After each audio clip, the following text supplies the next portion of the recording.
Hello, everybody. I want to welcome our live audience and our live streaming audience. This is the second part of Beekeeping Basics. On the table in the back, there is some information about joining the Northwest Arkansas Beekeepers Association. You can take one of those if you want. I also have a sheet. If you do want to join, and you know before you leave, just let me know and I'll check your name off.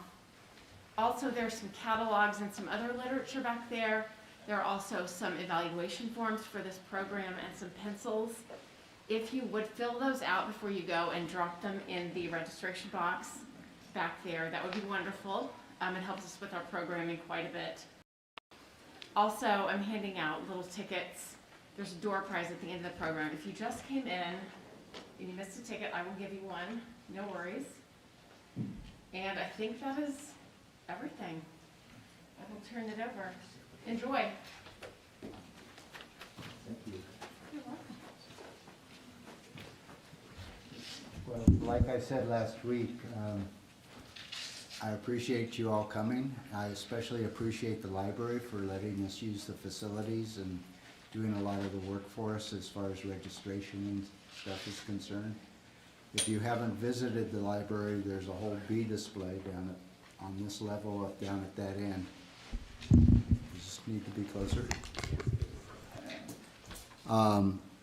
During the season, we have live bees out on the roof that you can see from this level. We have a bee tree, an artistic made bee tree, and eventually we'll have a video inside there what bees look like. There's a bunch of books over in that area, and there's more books in the library. The library's been great helping us promote bees, and now they'll be promoting the association too. Last week, how many of you were here last week? A lot of you. How many of you weren't? Okay, a few of you. It was hard to get here last week.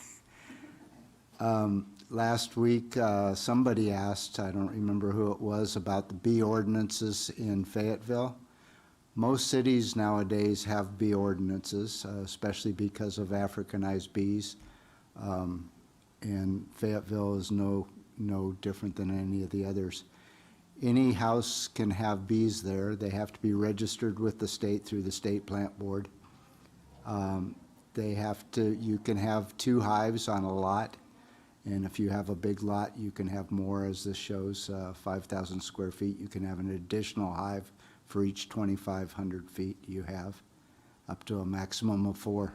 They cannot be Africanized. They can be in your side or rear yard.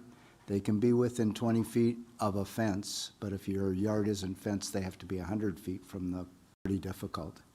So put up a fence. And they have to have access to water. So I live just a block and a half from here, and I've got 4 hives in my yard. So you can have bees in the town. I want to encourage all of you to come to this class, learn what you can, and then come to the Bee Association. We're going to have a mentorship program where experienced beekeepers are going to be helping less experienced beekeepers learn more. That's really important for those of you that are just now getting bees. And with that, I want to hand it over to our first speaker, who happens to be the president of the association, and he's going to talk about ways of getting bees. So let me get you there.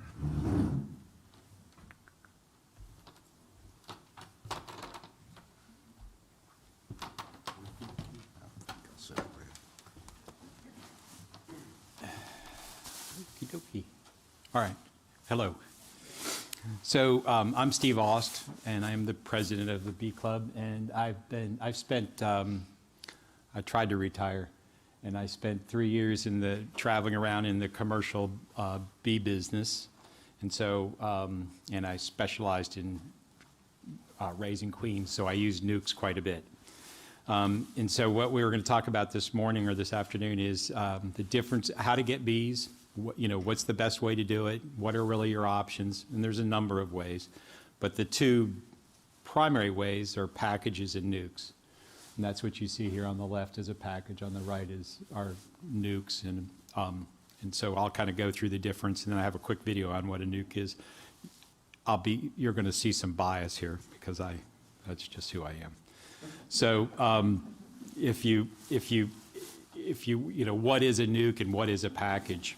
Or a nuke hive is basically a small hive. It's the beginning of a hive, or the nucleus of a hive, and so generally it's made up of about usually there are 5 frames. Usually you have 3 frames of bees and brood and assorted eggs and larvae and stuff, and then a couple frames of food.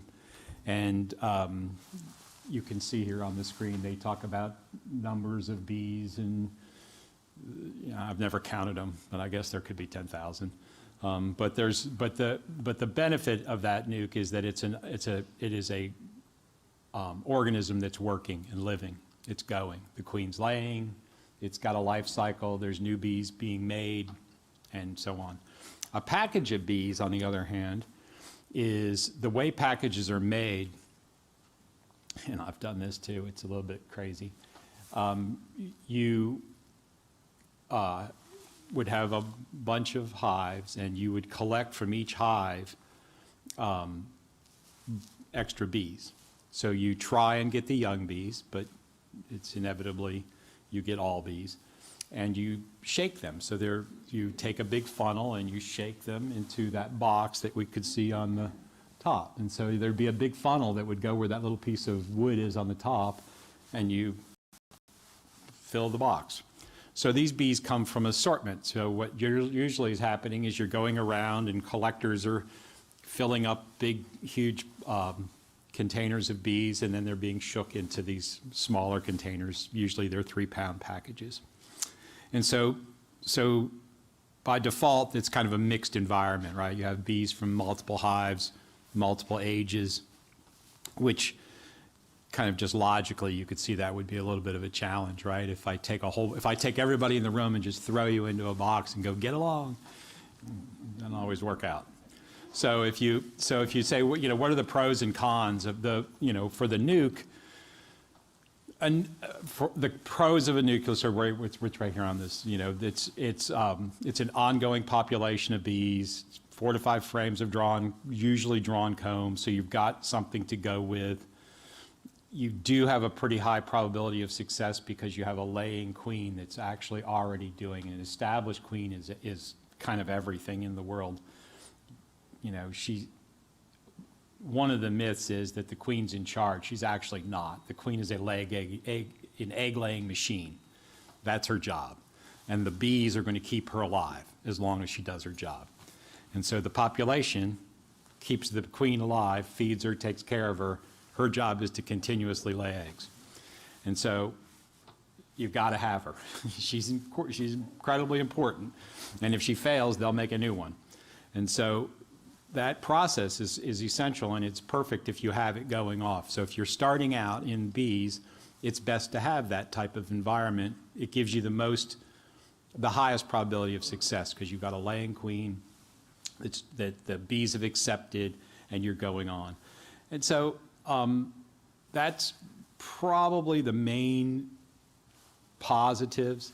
The negatives are usually they cost more money because a beekeeper, the way a nuke is made, I kind of gave you how a package is made. The way a nuke is made in the commercial world, what we would do is we would go around and we would usually in the commercial world, you find the existing queen, replace her or get rid of her, trap her, she's gone. And then you would reorganize the hive, we call them stack-ups. So you would put brood and stores kind of stacked up, and then you would come back the next day, take those frames and put them into nukes, put a cell in there, raise a new queen, boom, done. And that is the way it's done in the commercial industry, but you do it for all your hives. So what happens is a commercial beekeeper would, in the spring, they'll split all their hives up, and they want new queens, new young queens, because they're more vigorous layers, and so on and so forth. So you're getting the exact same thing that's done for the commercial world, only in a small box. And so it's a pretty interesting process. But that's how they're made. The cons really are, cost a little bit more. Sometimes people have frame exchanges, so that can be a little bit weird and awkward. And they usually are only in deep frames. So if you're a medium, you know, if you like to keep mediums because of the weight, it's usually harder to get them. You can manipulate it, but it's a little bit harder. They're not really good if you're a top, you know, what are those things? Top bar, you know, they don't really work for that, though I have helped people make that work too. But it's generally, so it's a really one-trick pony. Deep boxes, deep frames, going entity. And if you think about it, so it's a negative in that you don't have the flexibility, but it's a positive in that you could get established, then you could work your way into a smaller box if you wanted to have, you know, mediums or whatever. I have a video that I wanted to show, and it shows how you introduce one. And I think, Ed, I can do this, right? Yeah. You might have to show me because I don't know. Oops. Oh, there you go. Way to go. And so this is a, I'm going to tell you right off the bat that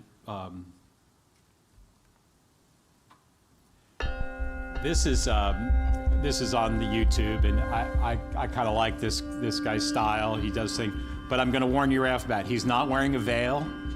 I highly suggest you always wear a veil, and the reason is your eyes are precious, and if you get stung in the eye, it can be really dangerous. You should wear a veil. I've tripped and fell with bees in my hands. It's not pretty. Here today, we're going to talk about installing a nucleus colony. No veil. Beekeepers purchase these to replace losses that they've had over the winter, or new beekeepers purchase them to establish their very first colonies. When a nuke is made up by a beekeeper, they make it up by putting 2 frames of capped brood inside this well-ventilated box with the bees that are adhering to those frames. They put a frame of honey and pollen in there with the bees adhering, and then they put 1 empty frame. It may be drawn comb or it may be foundation to give the bees something to work on, a little extra space to hang out. Prior to filling up the entire box with these frames, they'll shake in 1, 2, or 3 more frames of bees to add additional bees to the nukes. The number of frames they shake in will depend on how warm it is and how many bees are inside the hive. So for example, if a nuke was made up first thing in the morning, there would be more bees present and you wouldn't need to shake as many in. But you need to have lots of bees in the nuke so that there are a large enough population there to maintain the temperatures in the evening when it's cooler. So that's how the nuke is made up. It will have a queen in it. In most cases, that's a queen that's on her loose, or on the loose, moving around and laying eggs inside the colony. Occasionally, the queens are sold caged inside the nucleus colony. My preference is to have the free roaming queen in there with the nucleus colony. So what we've done in this case is we've set this nuke up here the evening before, just at dusk, and then we've opened up this entrance down here so that the bees can come and go as they wish. But if we do this in the evening, they don't fly that night. First thing in the morning, they come out and they do circular orientation flights, coming and going from the hive, and that way they orient to this new location. If you have 1 beehive in your new apiary, that's not as significant because they will definitely find their way back to 1 beehive. But if you have multiple hives like this, the bees can very easily get disoriented and go into the wrong colony because they don't know where home is yet. So I like that gradual transition into the new location. The alternative is to move the nuke out and set it up right in the middle of the daytime, open it up and install it. But my preference is to do it in 2 stages, where you let them fly early in the morning by opening them up the evening before. So now here we are in the middle of the day, and we're ready to install this nucleus colony into an empty beehive. So what we'll do is we'll just shift the nuke over here, and then we'll open up this beehive and see how it's prepared. The nuke has 4 frames of bees, and we have a box that's made for 10 frames, so there's 6 extra frames in here. I like to have one honey and preferably pollen as well frame inside the hive, so to make sure the bees have enough to eat. And then we that have drawn comb on them. If for new beekeepers, that may be, it may be that you're dealing with foundation frames, brand new frames, but they will work on it. It just takes them a little bit longer when it's foundation frames. So we're going to have 2 frames taken out to give us lots of space here to install the nucleus colony.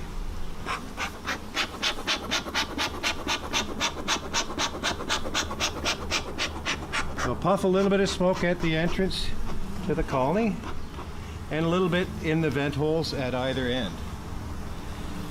I should mention that if you are purchasing a nucleus colony from a beekeeper, keep it in a cool, preferably dark, until you set it out in the bee yard. They can perish because of overheating, so you want to keep them in a cool location. Often a garage is a good spot for that.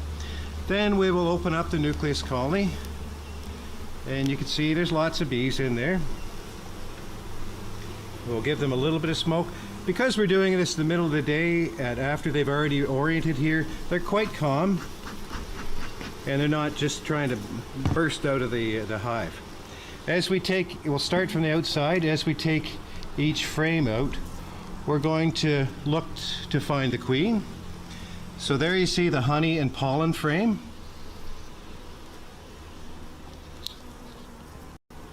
With lots of adhering bees. I don't see the queen. We'll put that in, and we're going to keep these frames in the same location relative to each other as we install them in the larger colony. So there you see a nice frame of capped brood. It's preferable to have capped brood in a nucleus colony because they hatch out and the colony bursts in population. Young brood, it would take longer for that to increase the population. So it's a nice solid frame of capped brood. No queen as yet. We're being very careful to take these frames out that we don't bump them against each other. And we're looking for the queen here. Don't see her there. This is the other brood frame. Queen. See that? What I'm going to do now is install this frame with the queen towards me, and then just gradually move that frame over and snug it up.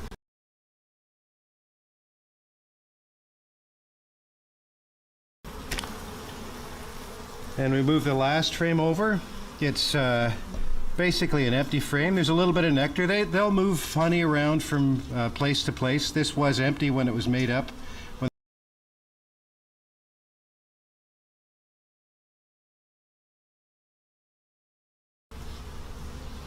So there we go. We'll install that. Now we can put our remaining 2 frames in. And I'm going to put this honey frame right next to where the bees are, the honey and pollen frame.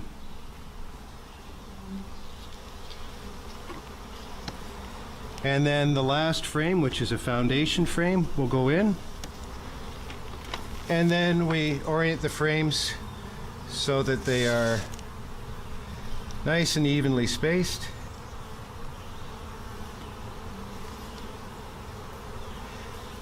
And we'll puff a little bit of smoke. You get some of those bees moving down there.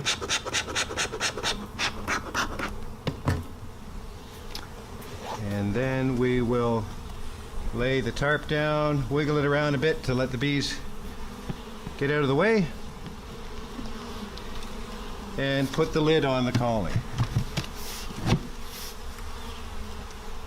There are a few bees left in the box. We have seen that the queen is already in, so we're safe to just shake those out on the ground. If we haven't seen the queen, what I would do is lay it on top of the hive so that she can walk down and into the hive. We've already found her, so we're going to tap that out there, and we're done. These have a new home, a little bit more space to work in, They will grow and expand, and within a couple weeks, we'll likely need to add a honey super to that colony because they do take off and grow in population pretty quickly. So that's all there is to it. It's really just a matter of transferring the frames into the new hive and welcoming them to their new home. Thanks for watching. We'll see you next time. Well, that was pretty interesting. So, I don't know how I go back. Thanks for watching. We'll see you next time. Okay, well, see you later. So, how do I get out of this thing? Bed. I'm sorry. Oh, there you go. Did you want to get back to your program? Yeah, if I could.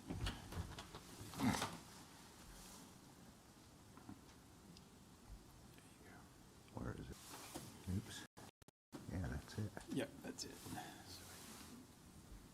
It's gonna go, So, questions about that? Would you guys have any observations, questions? Has anybody in the room had bees? Have you guys had bees?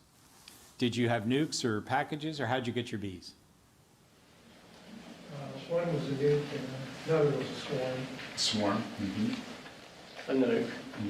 And how'd that go for you? Did it work out or didn't work out? Or?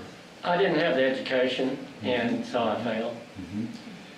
And so, one thing I'll say, the observation that I would make, so that, this, obviously from Canada or someplace, right? A boat.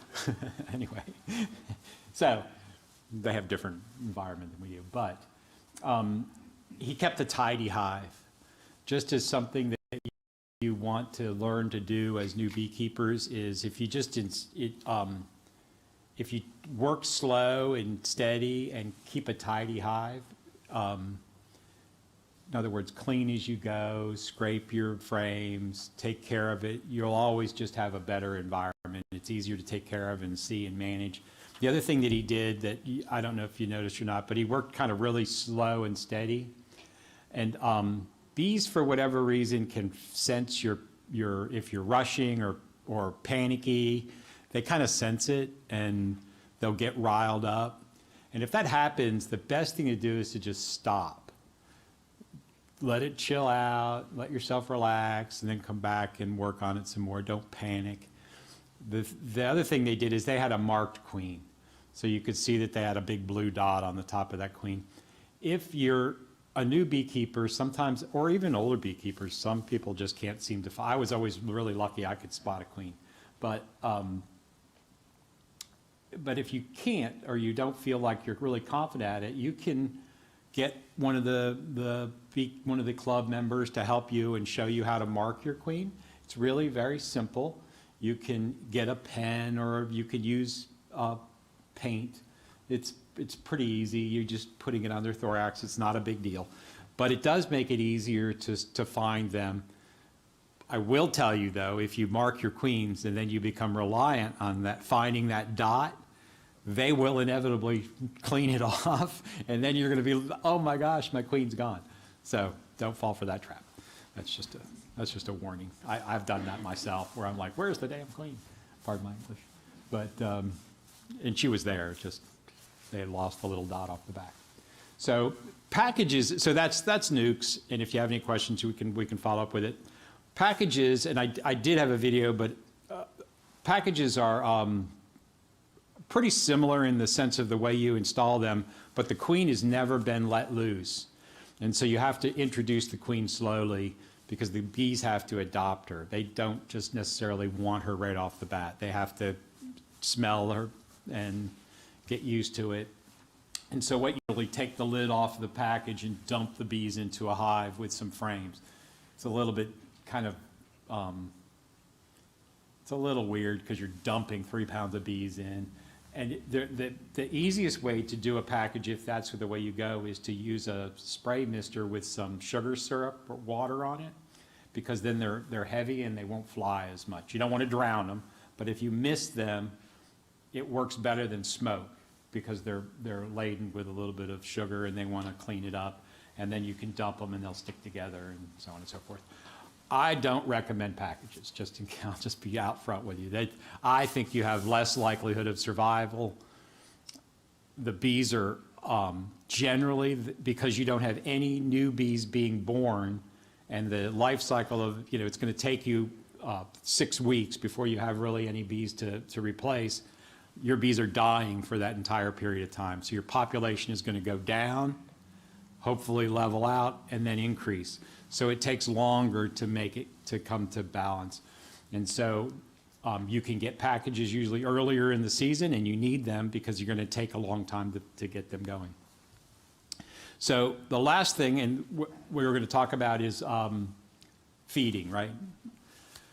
So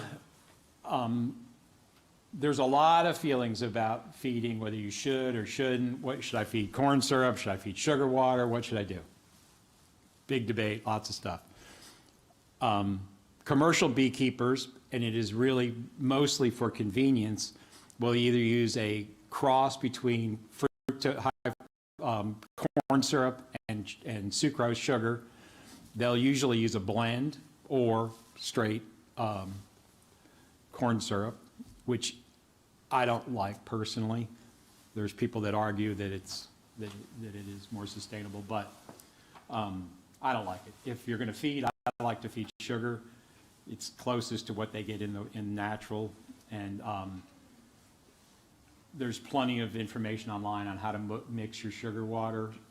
In general, what you're going to do when you get new bees is you're going to do a 1-to-1 or a thin syrup, and the reason for that is because they're not going to store it.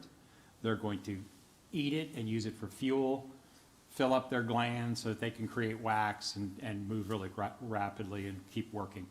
If you have thicker syrup, heavier syrup that you feed in the fall, they are going to store it. So they're going to pack it away. And so what you want to do is feed thin syrup, which mimics nature.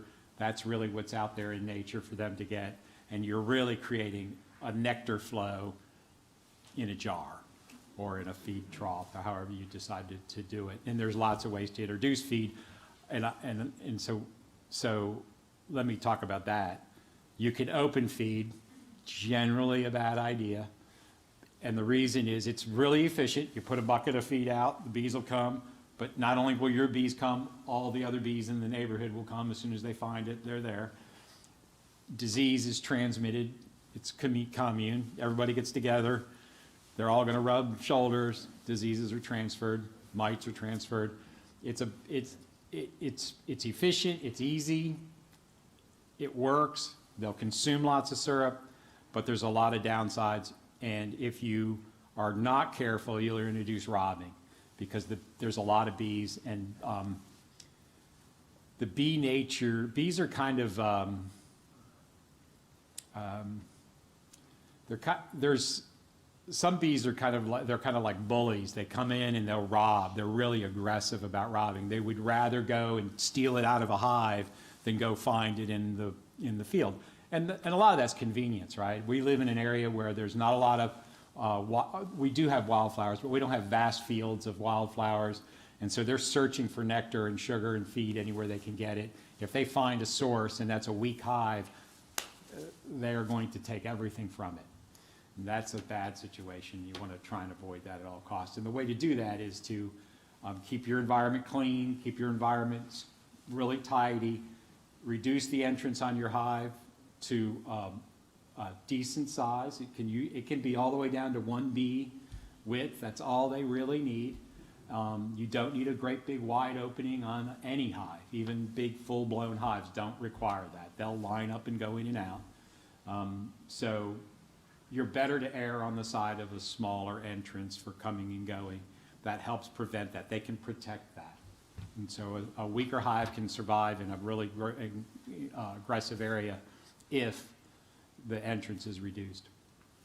So in the spring, if there's a nectar flow, you really don't need to introduce more feed. So when you get a nuke, so for instance, normally for me, I would introduce nukes in this market, in this area around the end of April. And usually we have a nectar flow that's going on. That's kind of right in the middle of it, right? And so you could feed, and because it's right there, they don't have to go anywhere to get it, or you can let them fly and get it naturally. There will be plenty of food. But the minute it slows down, you'll want to continue to feed those bees in the first year that you get them. You need to feed them, and they need that nutrition, and they need to bring in pollen. The thing you want to make sure of that you see them bringing in pollen, which you'll see on their legs, and that you're feeding them syrup or they're bringing in syrup. And if they have both of those, then that's everything that they need. And so, questions? We're going to take questions at the end. Oh, okay. Well, there you go. So Jim's going to talk about packages in the same of swarms. Right, Jim?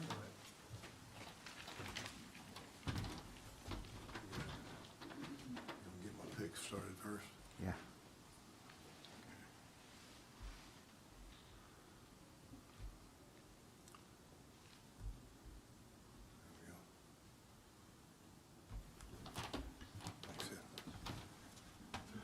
Hello, I'm Jim Pickett, and I've been a member of the Beekeeping Association probably 25 or 30 years. My role right now is being a facilitator for swarms. Here's some I'm showing you some pictures of swarms that I've come in contact with through the years. First of all, this is the cluster of swarms. A swarm cluster is an intermediate stage between the hive and the new home. And that's where we as beekeepers can capture bees for others. All of us, I think, need to know about swarms because our own hives may swarm. And when they do, you as a beekeeper need to know either what to do with them, or maybe you've got more hives than you want and you want to give them to someone else. That my role with the association is we've got our phone number out among the population, and I frequently get calls about there's a swarm. If so, then I'll either go get it, or more commonly I have one of our beekeeping association members go get the swarm. Can you do the next?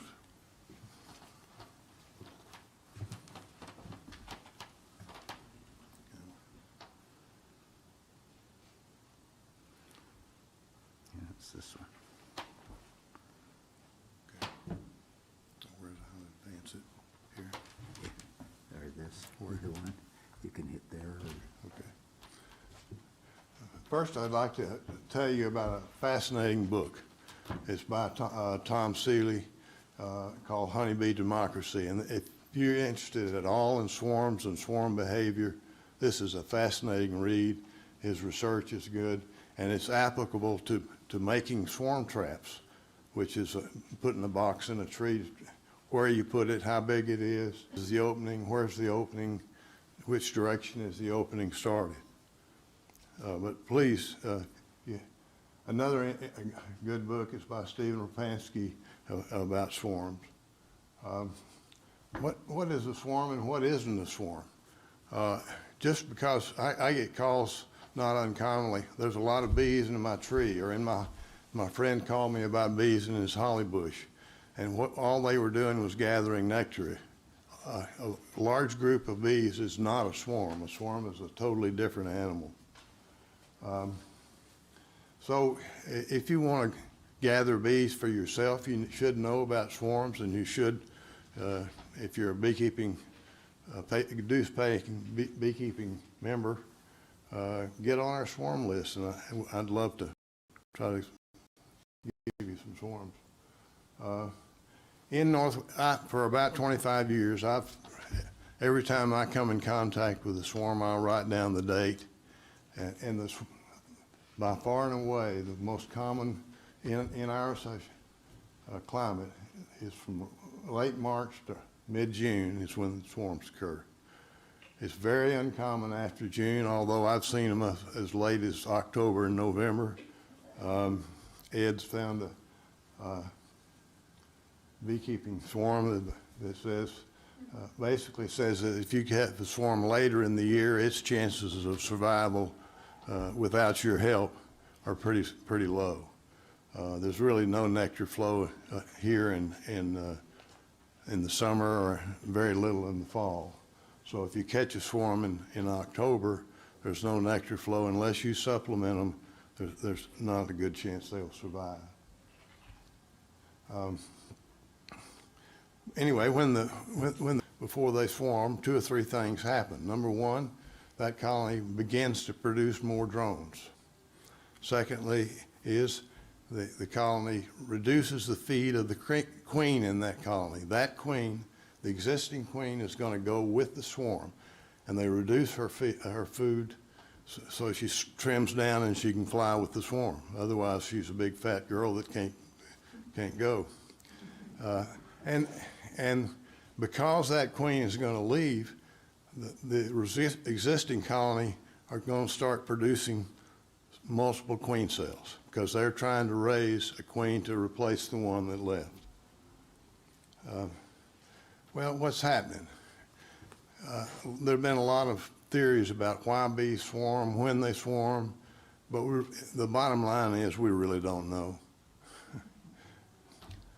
There are several factors. For instance, Africanized bees or pure African bees have a great propensity to swarm. They swarm much more than Italian bees or European bees.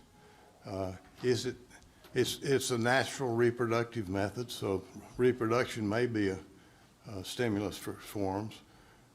In the springtime, when the queen starts laying hundreds, 1,500, 2,000 eggs a day, the hive becomes congested, and that may be a possible reason they swarm. Absconding is a totally different animal. Absconding means all the bees in a colony leave it blank. And that's really not a swarm. That's a different process. It may be due to diseases or pests. I get calls with a bee tree falling, and the bees leave or abscond from that fallen tree very commonly. Another theory of why they may is that the bees know everything's right in the hive because of the queen pheromone, and it's distributed among the bees on a regular basis. But when you get a huge colony of bees, the concentration of the bee pheromone is less. Some say that may be a reason for swarming. And a lack of space goes right along with congestion. Otherwise, the main reason is we just don't know. When you as a beekeeper are going to go capture a swarm, maybe I've called you and said, there's one down the street from your house. Would you like to go get it? You need to be ready. You need to be ready because you have equipment to take to the site.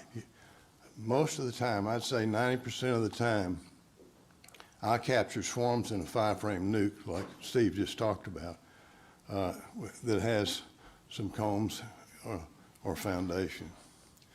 I use a few drops of lemongrass oil, which is an agent that mimics the Nasanol pheromone. There's a pheromone produced by bees that's sort of the assembly pheromone, and lemongrass oil mimics that. So I use a drop or two of that in the hive body that I'm capturing.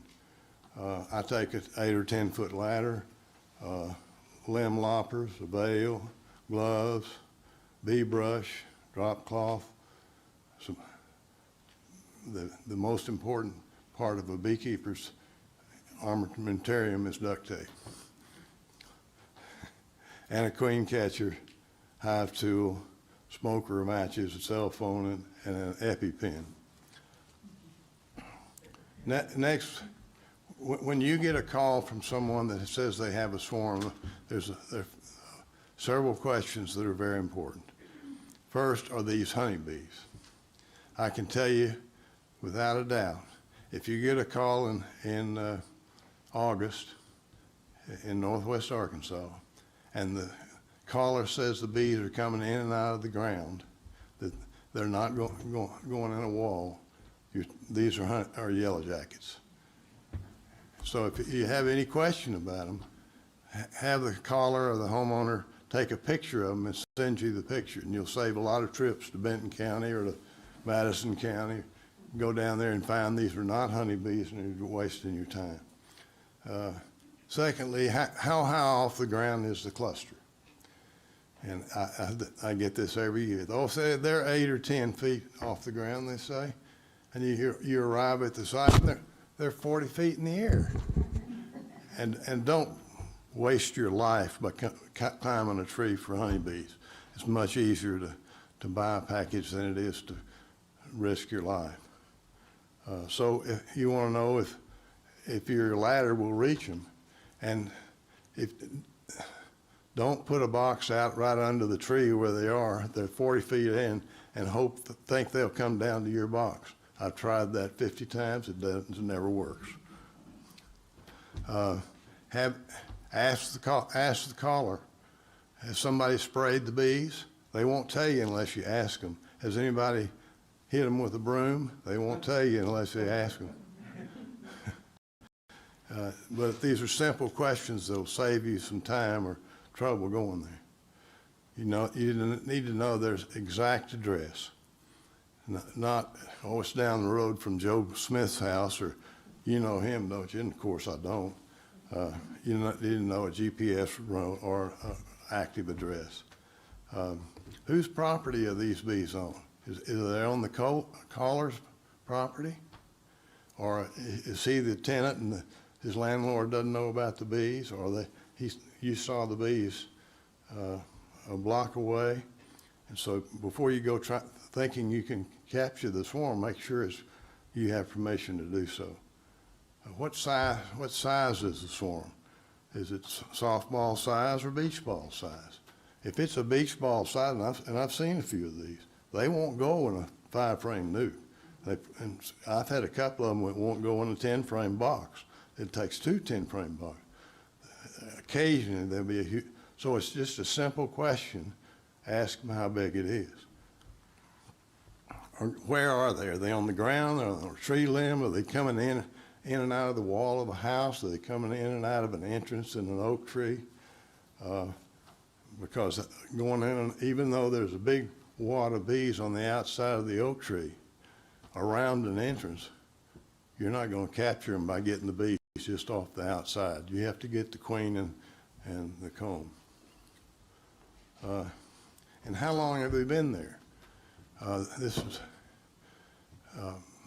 Sometimes you'll get a call that this swarm is in the area and they're lighting right now. Or when you ask them how long they've been there, oh, they've been there 2 weeks.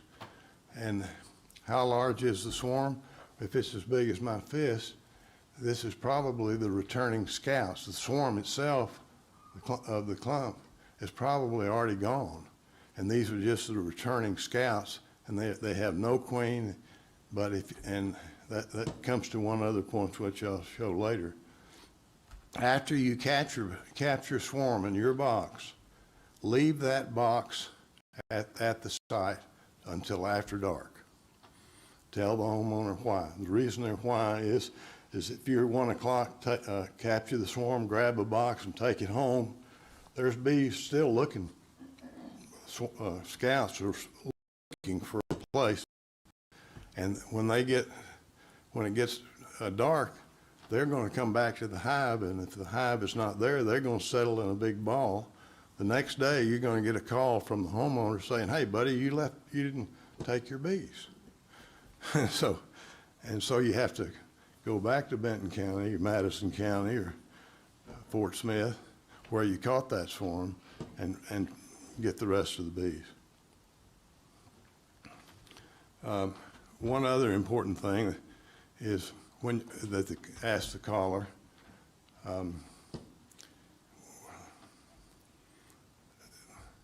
when you're on your way to get the swarm, tell the caller or the homeowner that if the bees leave before you get there, for them to call you. Several times I've had beekeeping members and myself pull into a site where there's a house where there's supposed to be bees, and the homeowner or caller says, "Oh, you should have been here 5 minutes ago, they left," or 30 minutes ago, they just left, and you've wasted your time going that far.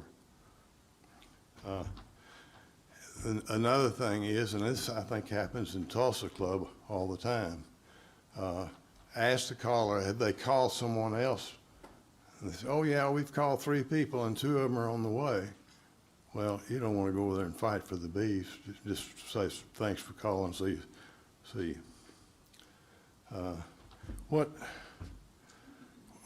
do you need to do when you arrive at the site? First thing is to verify how high off the ground the bees are. Make sure that it's a safe distance for you to get the bees. Make sure that this is a colony of bees, like we showed, or a cluster of bees, and not a fist-sized returning scouts. Watch the Waggle Dance, and this is a whole another subject, which is the Waggle Dance. And look up Waggle Dancing sometime. It's a fascinating where bees orient to resources or to swarm locations. I thank the homeowner, give the homeowner, reason being is it's not uncommon for one hive that swarms that within 7 to 10 days after that same hive will throw another swarm. And you want to make sure the homeowner has your name and address and phone number so that you can come get a second swarm. And I just explained why I'm leaving the hive until the capture hive until after dark. And then once you get there, introduce yourself, get those bees in your box as fast as you can, because I've been sitting shooting the bull with the homeowner and see the swarm leave. You want to get them in your box before they leave. That's one method, but here are 2 or 3 other methods of getting bees. It's what we call cutouts, and this is a process where a homeowner will say, I've got bees in my wall, and you go and see them, and they're going in and out of an entrance in a wall. And that's, to get those bees out is probably not a beginning beekeeper job, because you have to remove wood to expose the cavity where they are. There's a special bee vacuum that vacuums the bees off the comb.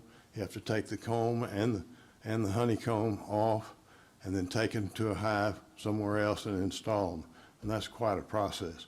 A trap out is even a more complex process. During this process, you find a tree with a bee with an entrance going in and out, and you put a one-way funnel over the entrance so that bees can come out, but they can't get back in. And then you gather those that can't get back in, put a queen with them, and make a new colony.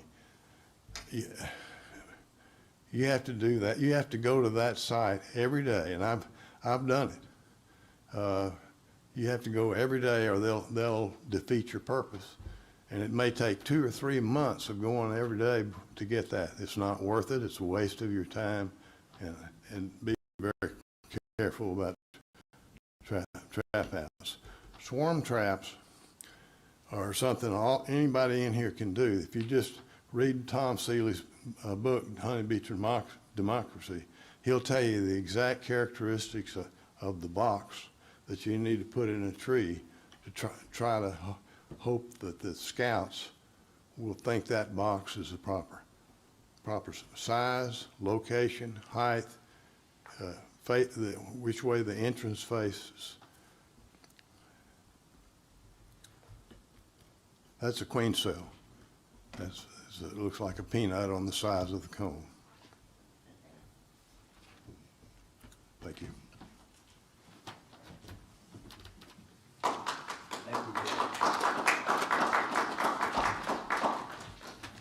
We're going to take a 5-minute break, and then we're going to start again. We're going to get, now you know ways of getting bees. And something that I told you last week is that beekeeping is a science, but beekeepers are craftsmen. So all of us have slightly different ways of doing things, but it's all based on the science of how the bees work. So there will be some variances and things that you hear, and depending on your mentor, if you join the club and get a mentor with us, you'll learn different things. I've worked with beekeepers all over the world, and I've learned a lot of different ways of doing things, and some of them work for me and some of them don't. But anyway, let's take a break for 5 minutes. The restrooms are still where they were yesterday or last week, and we'll start again in about 5 minutes.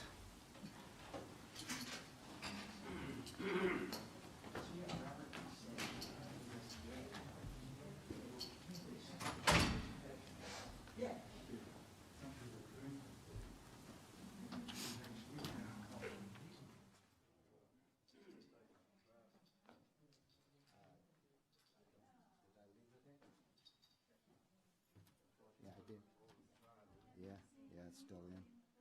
It's still in. It's right here. I gotta get it out. Yeah. I just need to get it out. Yeah.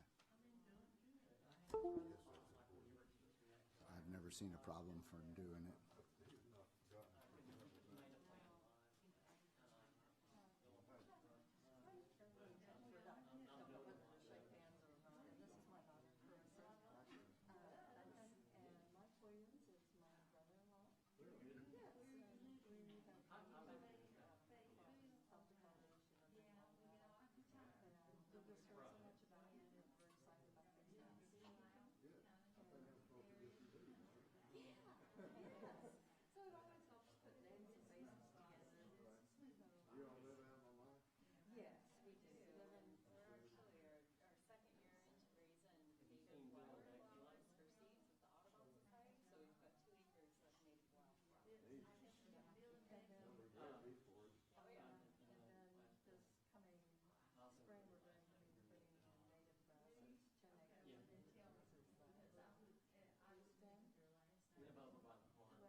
Okay, we're going to have to keep going. We're a little bit behind, but not much.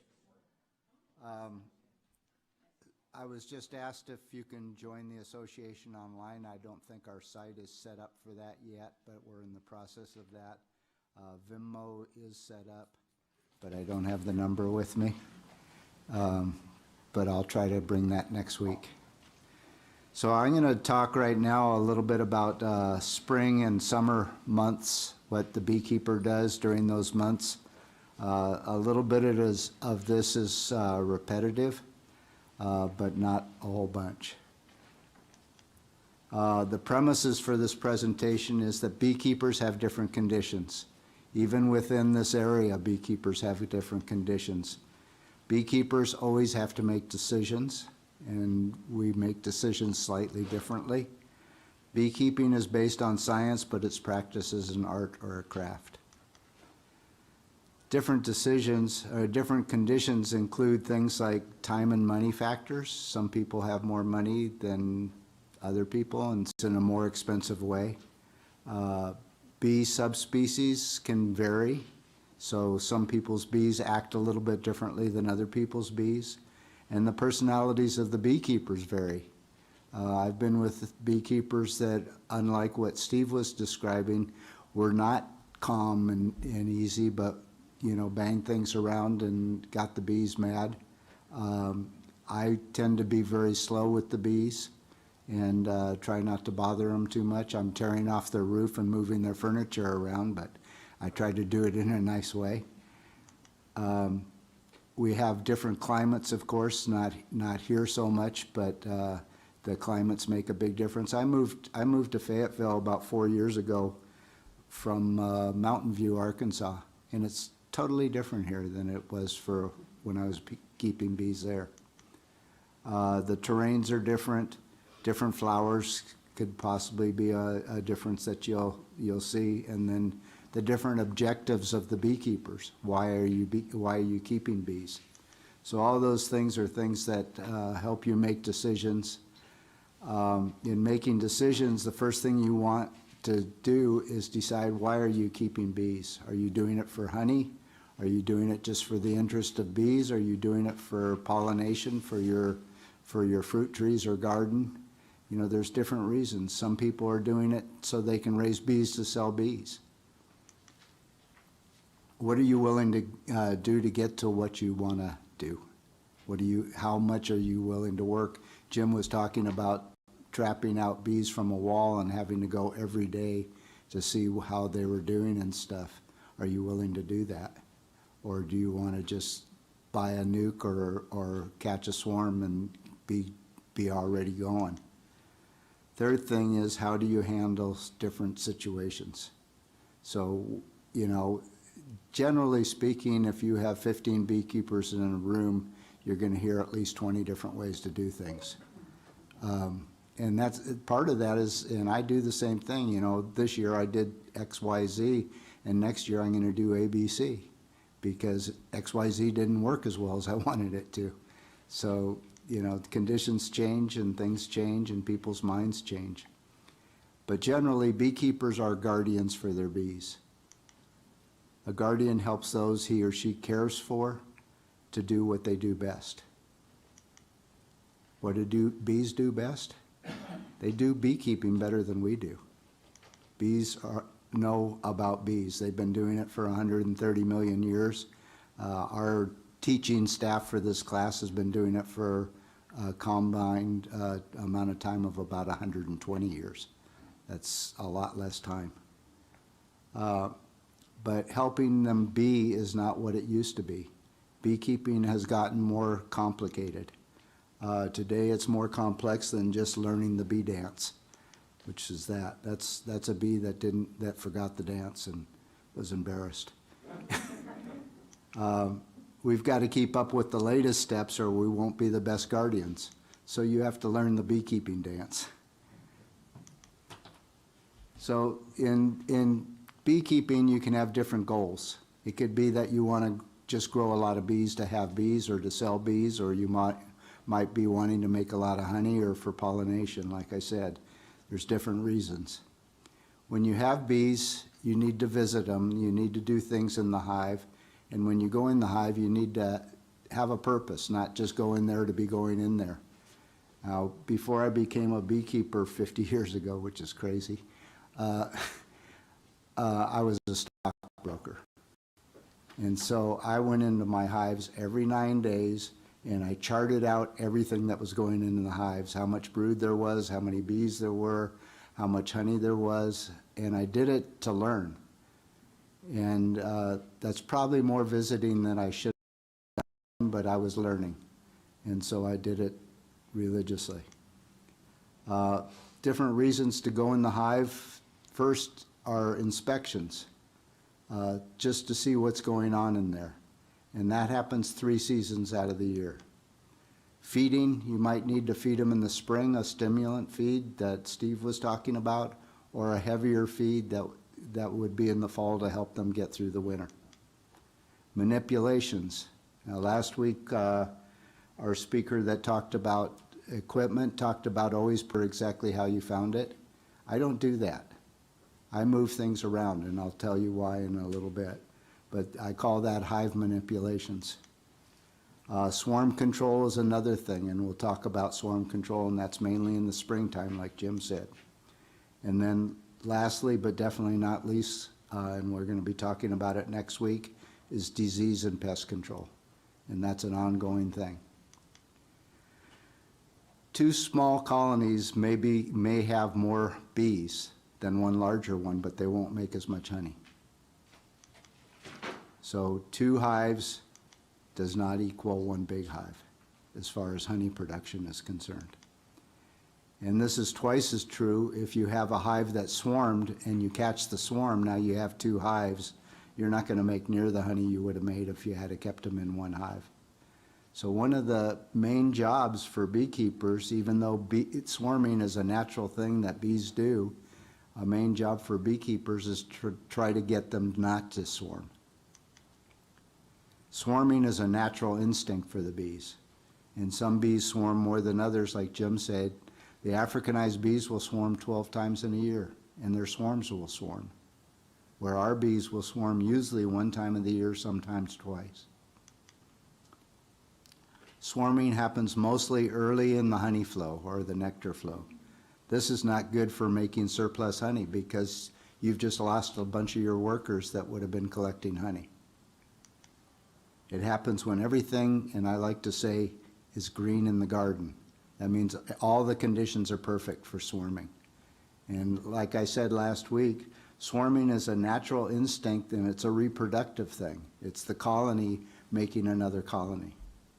So that's how one of the ways they reproduce. You can catch swarms, but it's better if they're not your own. It's better to keep your own in your hives and catch somebody else's swarms. It's a big job for beekeepers to control swarm, and there's a lot of different ways of doing it. 3 ways to control swarming. 1 is make sure they have enough space. Jim talked about this a bit. The second one is one that not very many people in this country do. I learned it when I was beekeeping in France, is to unbalance the colony, and I'll talk about that. I do that by equalizing my colonies. If I have several colonies in the yard, I don't want 1 colony really strong and 1 colony really weak. So I equalize them. Equalizing, I use a segment of the population, either the brood or young bees or old bees, and I throw the balance off. So the colony will be balanced when they have the right numbers of everything. Also, another way of controlling swarms is to have young queens. Young queens rarely swarm, and you want queens that don't have the swarming tendency.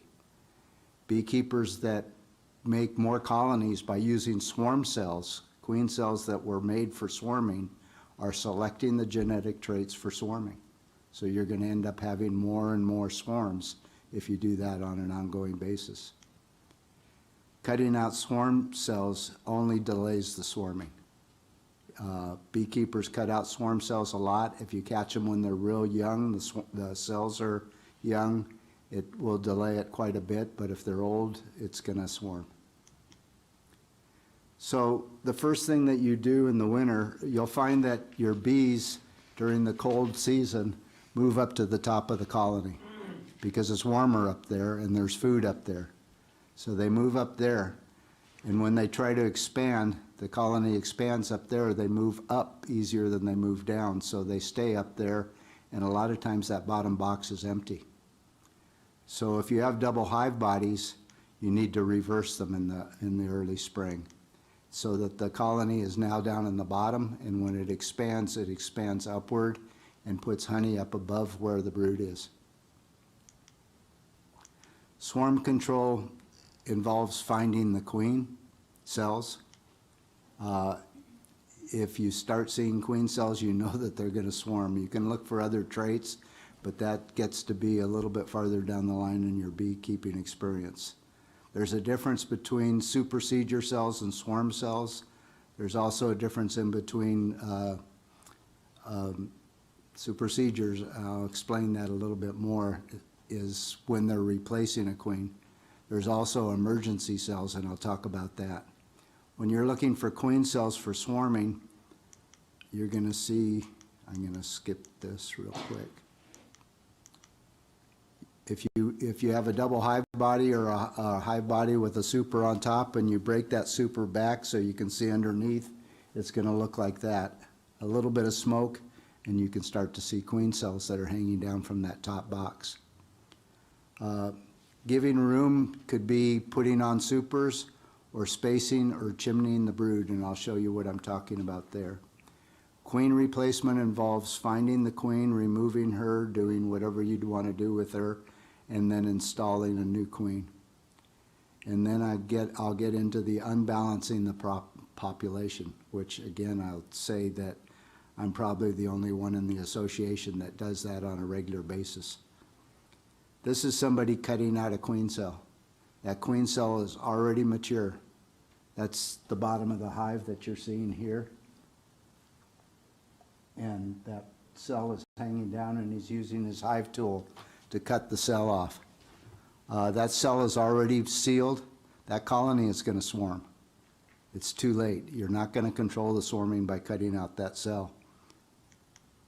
There's a couple more that are about ready. That's on the bottom of the hive. There's different types of queen cells, like I said. Emergency cells, something happened to the queen and they're making a new one that will likely be undernourished. The reason she's going to be undernourished is that when there's an emergency, they don't start feeding her early enough. They have to feed her until it's closed, and if they wait too long before they realize that the queen is gone, they don't have enough time to feed her well enough, and she's going to be undernourished, and therefore an inferior queen. Supersedure is when they're replacing a queen that's probably failing. So then they have enough time to feed that supersedure cell enough. So there's a slight difference in between these two. Swarm cells is when they're preparing to swarm. They're preparing to raise new queens. So as Jim said, the old queen is going to go with the swarm, and they're going to have new queens hatching pretty soon afterwards. So if you're looking at a frame, the emergency cells and the supersedure cells are often in that blue area in the middle of the frame. Supersedure cells are usually bigger, emergency cells are smaller because they're not fed as well. Around the edges, the swarm cells are either on the bottom or can be on the sides. So in that area there, you'll see the swarm cells. If you are going to use double brood chambers and you've started with a nuke or a package or a swarm and it's in one hive, how to add a second brood chamber. There's 3 different ways to do it. The first way is to not do it. The second way is add one and put new frames in the top. Those frames could be comb if you have it, or it could be just foundation. It can take a long time for bees to move up onto foundation. The colony will expand slowly upward. Otherwise, I do something that's called chimneying the brood, and I take 3 frames, every other frame in the center of the brood, and I put them together up above so that they don't get chilled. They're still tight. And then the bees automatically are going to be working all the brood that's both in the bottom and the top, and the colony is going to expand a lot faster. You can also add supers, and I'm going to show you that in a little while, different ways to do that. A colony in balance. Brood takes 21 days for workers to develop from the time the egg is laid until an adult bee comes out of the cell. Bees live about 42 days if everything's going right. That's amazing numbers. That means that there'll be twice as many adults as there is brood cells, as there are brood cells. Adult bees' jobs are divided in thirds, which means that about a third of the population is going to be doing different tasks, different types of tasks, different classifications. The nurse bees, the house bees, and the forager bees. So about a third of the population. This is a colony that's balanced. Now they're not going to swarm if they're not balanced. They're going to swarm when the flowers are good, when the weather's good, and when they're in balance. If they're out of balance, they don't swarm. So here's how I equalize hives or throw hives off balance. Here you've got two hives next to each other. One is a small colony that's probably not going to do much for you this year if they survive. And the other's a big colony that's probably going to swarm. So you got a problem here. If you take some of the brood or some of the bees from the weak colony and give it to the strong from the strong colony and give it to the weak colony, and give some of the empty frames from the weak colony back to the strong colony, you're going to throw off the balance of that strong colony and you're going to strengthen the weak colony. You haven't lost any bees, you've just stopped the swarming. You can do that by moving sealed brood. You can move young bees, which is a little bit trickier, but young bees usually won't fight. And young bees are going to be on the brood. You can shake them off of the brood. The easiest way is to move sealed brood. Now you don't want to give that weak colony brood that's not sealed, because brood that's not sealed has to be fed. So you give them brood that's already sealed, already fed, and basically you're giving them bees, young bees. A frame that's sealed and given to another colony is called a bee balm. So you're giving them a bee balm. You can also move foragers, and this experienced beekeepers will argue with me over this over and over and over, but it works. You could take those two colonies on the top and just reverse places. Put the strong one where the weak one was and the weak one where the strong one was. And the bees coming from the field and even leaving that hive and going to the field are going to come back to where they thought they were, and they're going to make that weak colony strong. Now, experienced beekeepers will say they'll fight, but there's something that I call the Santa Claus clause. If somebody comes to your house and they're wearing a dark mask and their eyes are covered and they have pointed ears, they're probably a robber. But if they come to your house in a red suit and a bag over their shoulder full of toys, they're Santa Claus. So when these bees are coming from the field, they're bringing gifts, and they're allowed right in right away. There's no fighting. What's that? I don't know where that came from. So what you've done is you've equalized those colonies. You've taken the swarm tendency away from that strong colony, and you've built up the weaker colony. So you haven't lost any bees. You've actually stopped them from swarming, and therefore you won't lose them. More about swarm control. If the queen cells you find are already sealed, it's too late. You've got to do something soon, or you're going to have a swarm. You're either going to be up in a tree trying to catch it, or it's going to just get away. At that point, drastic measures have to be taken to stop the swarming. That could include making an artificial swarm, which is dividing a colony in half and having another queen or helping them make another queen. So now you haven't lost the bees, but they went ahead and swarmed. I don't know what's going on with this.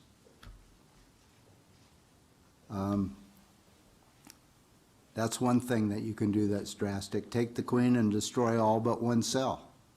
You can do that. You can take the queen, make a small nuke with her, and destroy all but one of the queen cells, and you've stopped them from swarming. This is a picture of a beekeeper not far from here. This is several years ago, up in a tree catching swarms. He had so many swarms. He had, I can't even get into the story, it's too long, but he was making splits using queen cells from swarming. So he kept getting more and more swarms every year, and he didn't belong up on a ladder. Young queens rarely swarm, so changing out your queens makes a difference. You can do that in the spring, the summer, or the fall. Different beekeepers have different preferences. If you give a young queen, it's going to be young next season too, so you've got at least 2 years that she's probably not going to swarm. It's cheaper in the summer and the fall to get queens if you're buying them, but it's a little bit more risky. It's also harder in the spring, in the summer. No, it's not as busy in the summer as it is in the summer and the fall. The bees are packed in there and it's harder to find the old queen. And then lastly, fall requeening is good, but it's risky, because if they are not accepted or they don't make it on their maiden flight, it might be too late to start again. So then you might have to combine your colonies. Here's a picture of a queen sort of up close.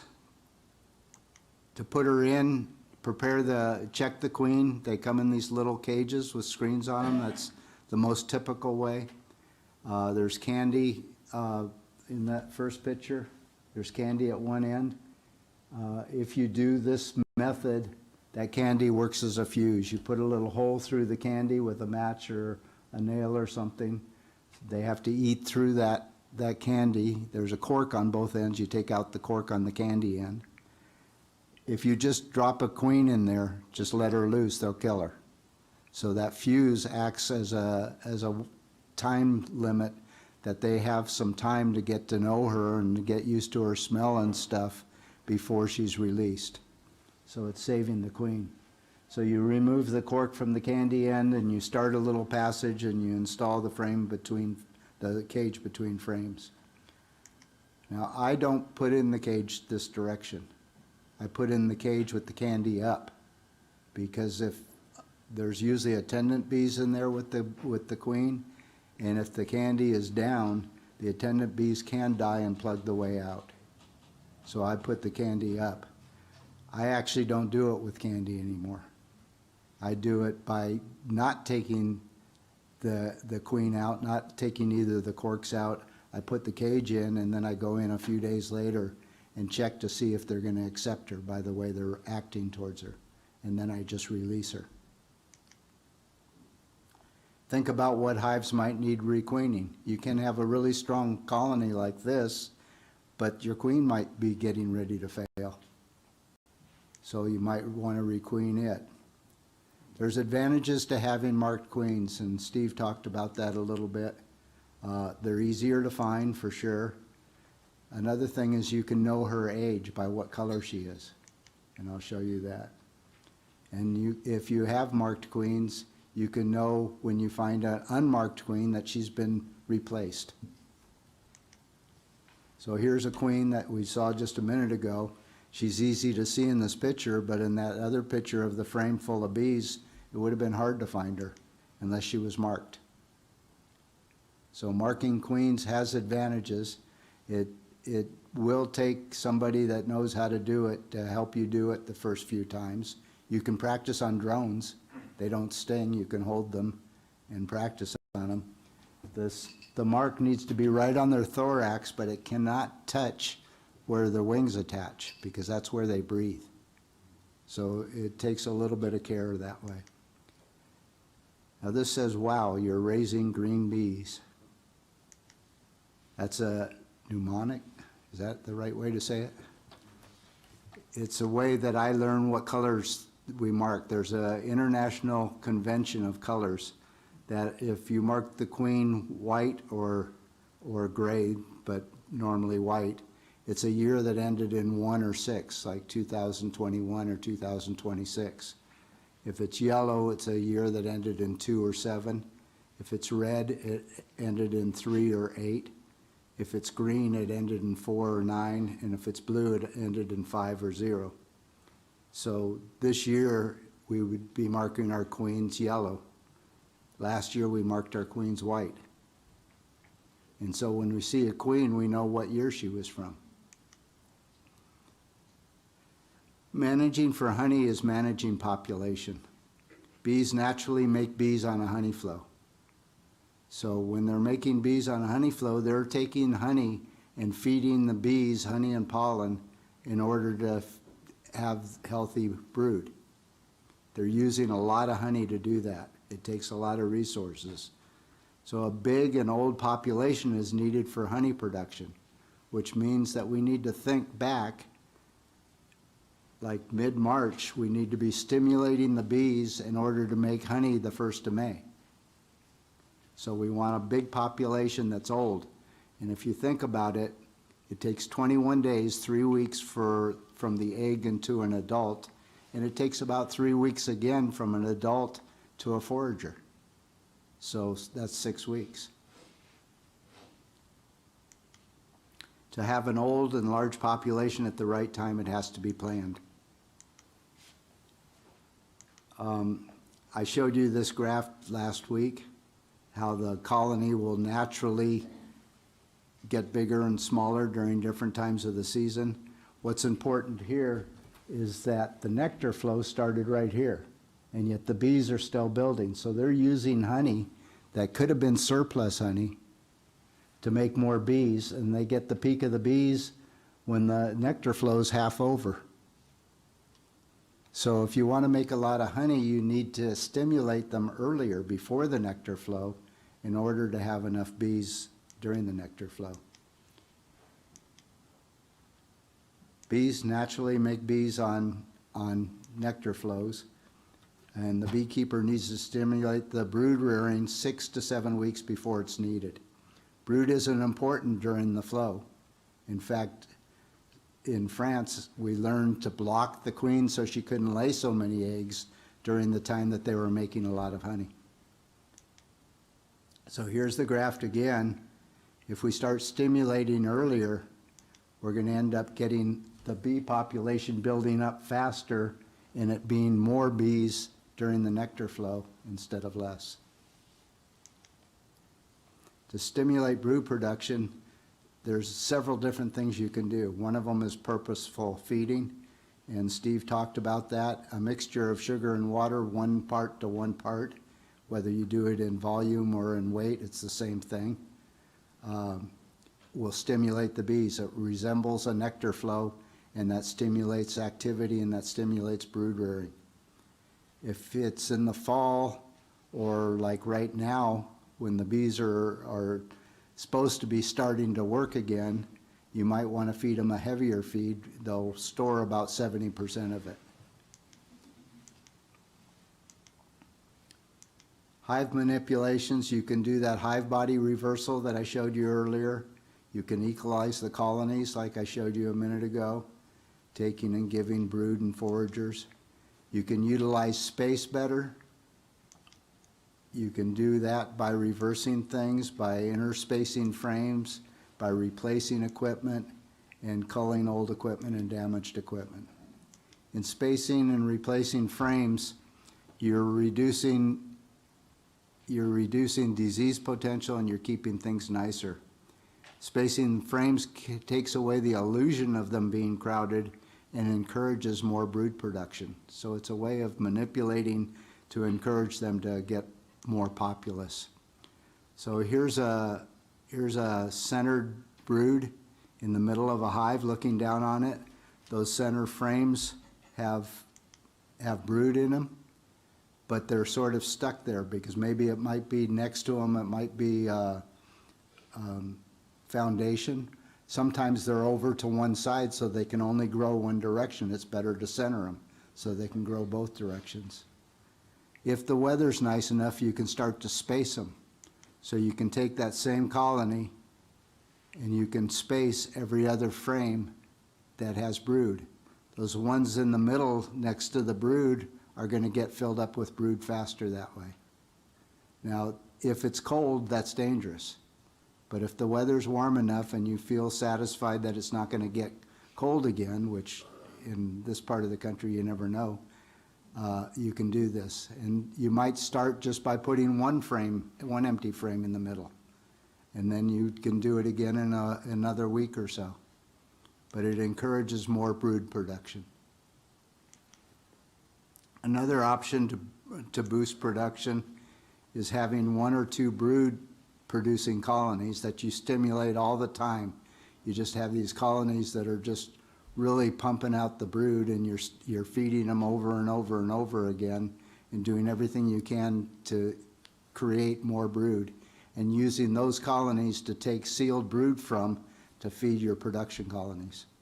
I saw a beekeeper, I was working in Armenia teaching beekeeping over there, and there was a beekeeper that was making twice as much honey as everybody else around him. And I found out that he had 3 of these brood producing colonies, and he just kept giving sealed brood to the other colonies. He didn't care about production from that colony except for brood. Sealed brood can be given 3 or 4 weeks prior to a honey flow instead of 6 or 7 weeks. So if you start doing that, you can get a lot more honey. That's what a frame of sealed brood might look like. Making increase splits or divisions or nukes like Steve talked about. You can get more colonies that way. You can stop colonies from swarming by doing that. You can have reserves or places to store extra queens that way. You can avoid having supers on colonies if you need to treat the colony. Some of the different things that we're going to talk about next week involve treating the colonies, and some of them are labeled such that you cannot treat the colonies when they're supers on hives. Well, a hive starts getting strong, you got to put a super on it unless you make it a division. Basically, and Steve talked about this, so I'm going to go fast, there's lots of different methods of making nukes. You have to have a hive with frames and comb or foundation ready to go. You start with a good strong colony, know where the queen is or where she isn't, know that she's not in that box or she is in that box. Place 2 or 3 frames of brood of different ages into a new hive or with a new or old queen in the new hive. Add frames of honey and pollen. Give a queen or a cell to where the old queen isn't. That's basically what making a nuke is. It's fairly easy. It's called a split also. This is just a picture of people getting ready to do it. Oops, I went too fast. Finding a colony in a split. If you want to make splits, you find a strong colony. You can just divide it in half and figure out where the queen is or isn't and give the other one the queen. There's a lot of different ways. This frame here looks like it's pretty empty, just honey on the top, but it's full of young brood in there. There's a queen colony being made above a queen excluder. This beekeeper's taken all the bees and shaken them down to the bottom box, put a queen excluder on it, and then put some frames up above with some brood. So the young bees come up to feed the brood. You know where the queen is without even looking for her. When to super and when to harvest. We don't want a colony to become too crowded, so it's a balance act. You don't want them too crowded, but you want them very populous. You don't want the hive too big. You have to add supers when they're needed. I don't know why this keeps coming up.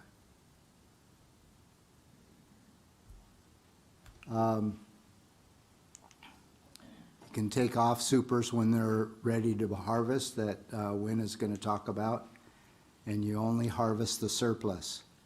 That last one is probably the most important thing about harvesting. You only harvest the surplus. Some people call it robbing their hives. If I say robbing my hives when I'm out in the bee yard, I get stung. So I only harvest the surplus. It's an attitude thing. Okay, adding supers. There's 3 different ways to add a super. You can just put a super on top of another super. That yellow one's getting full of honey, and they need more space. You add one on top. If it's foundation, they're not going to use it for a while. So the second thing that you can do is a little bit better. You can put the full super on top and the empty super underneath. Then they have to travel through that empty one to get to the full one, and they'll start working that empty one faster that way. The fastest way is a little bit more work in some ways, and in other ways it's not. It's sort of like chimneying, but you're taking 3 cells from the bottom, or 3 frames from the bottom. You're putting 3 frames up top, but you're not putting them together. You're leaving a space in between them with frames, so that when they move up, and they're going to be filling in those empty ones that you put down there, and they're going to be working on these, so they'll start working that super right away. Harvesting, just a couple comments about it. Only take the surplus. Bees will give up their honey easiest if they're still busy making it. So if they're out there working and bringing in honey, and you go to harvest some surplus honey, they're not going to pay much attention to you. But if you take it when the honey flow's over, they're going to defend what they have. They'll also try to take it back. For those reasons, I like to harvest the surplus before the end of the honey flow. Only take the surplus. I think I said that before. Never allow your bees to become hungry. Hungry bees are more susceptible to disease. The vast majority of honey produced by the colony is used to feed their brood, so you don't want to take too much from them. Hungry bees equals a failing colony. Bees need a variety of different pollens. Do not forget to monitor for diseases and parasites. It's critical, and that will be what we're talking about next week. There's a whole bunch of beekeepers and books to help you. If you join the association, you can have a mentor from the association. You can come to meetings where we discuss more advanced things. Sometimes it's the beekeepers that are presenting. Sometimes it's researchers that we bring in. We have a monthly meeting from March till November. The library has a bunch of books from beginning to advanced beekeeping, and there's a lot of stuff on the internet. This leads me to remind you that there are lots of ways to do things, and some are right and some others maybe. So keep it fun. This is Jim. Even if it hurts, and have a good time. Thank you. We'll take 5 minutes again if you want, and I've actually made it in time. And then we have another presentation by Wynn Bacher, who presented last week also.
library internet.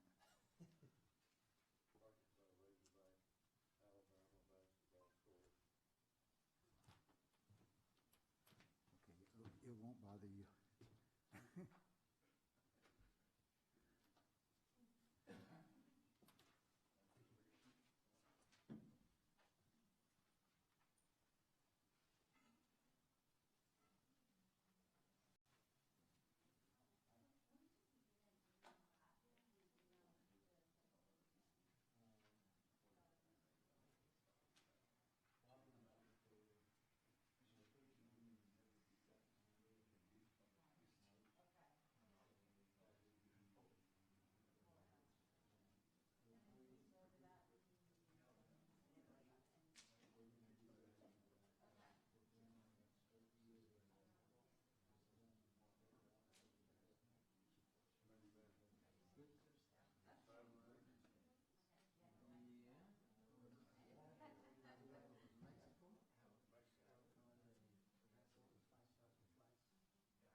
Okay, so the last presentation today will be about extracting honey, and then also a few slides about how we do fall management and we prepare the hives for the winter.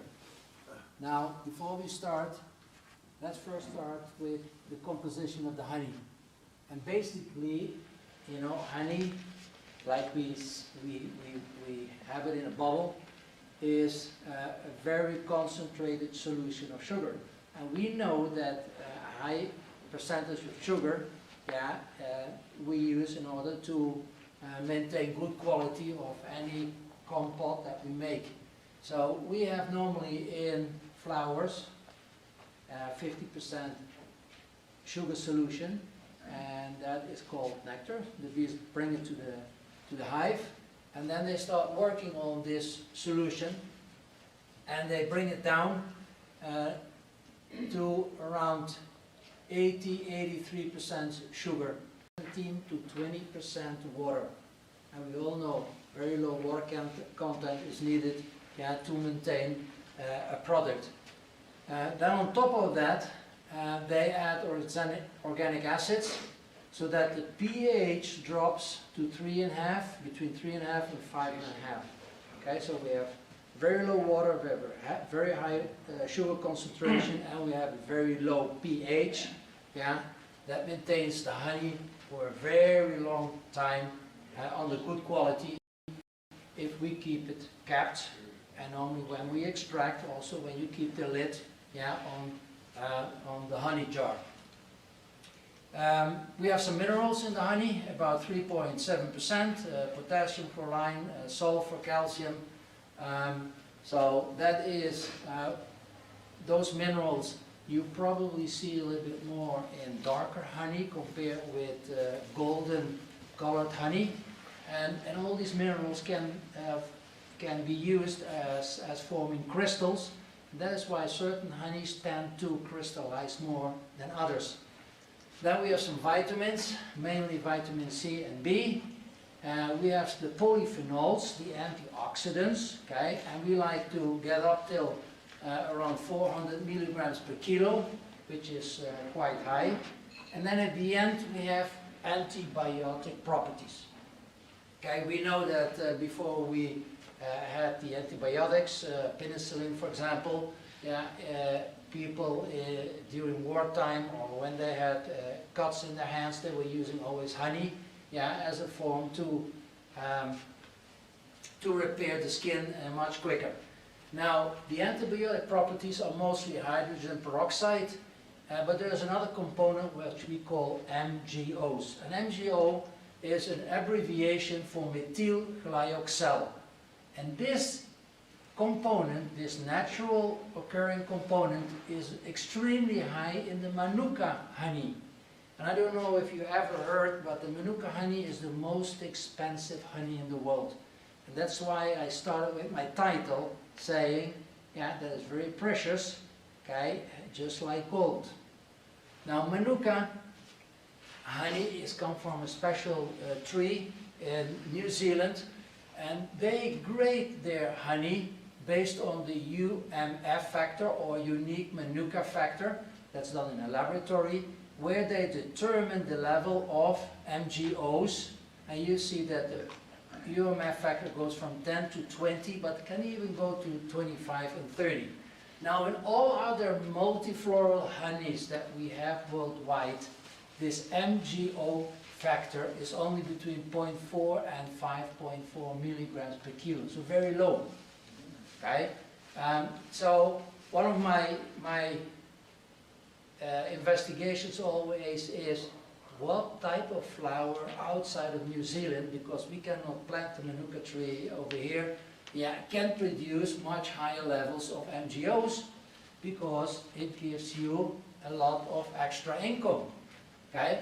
Now this Manuka honey, because of its very high antibacterial activity, is used nowadays in a lot of human hospitals. And these are the pads that these hospitals use, or sterile wound dressing, that my daughter brought home one day and said, "Daddy, you know that we use honey in our hospital."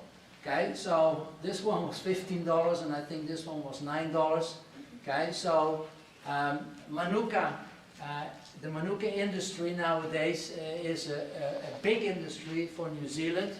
And here you see that only 250 grams, which is a little bit more than half a pint of honey, with a UMF factor of 15 plus, is costing $61.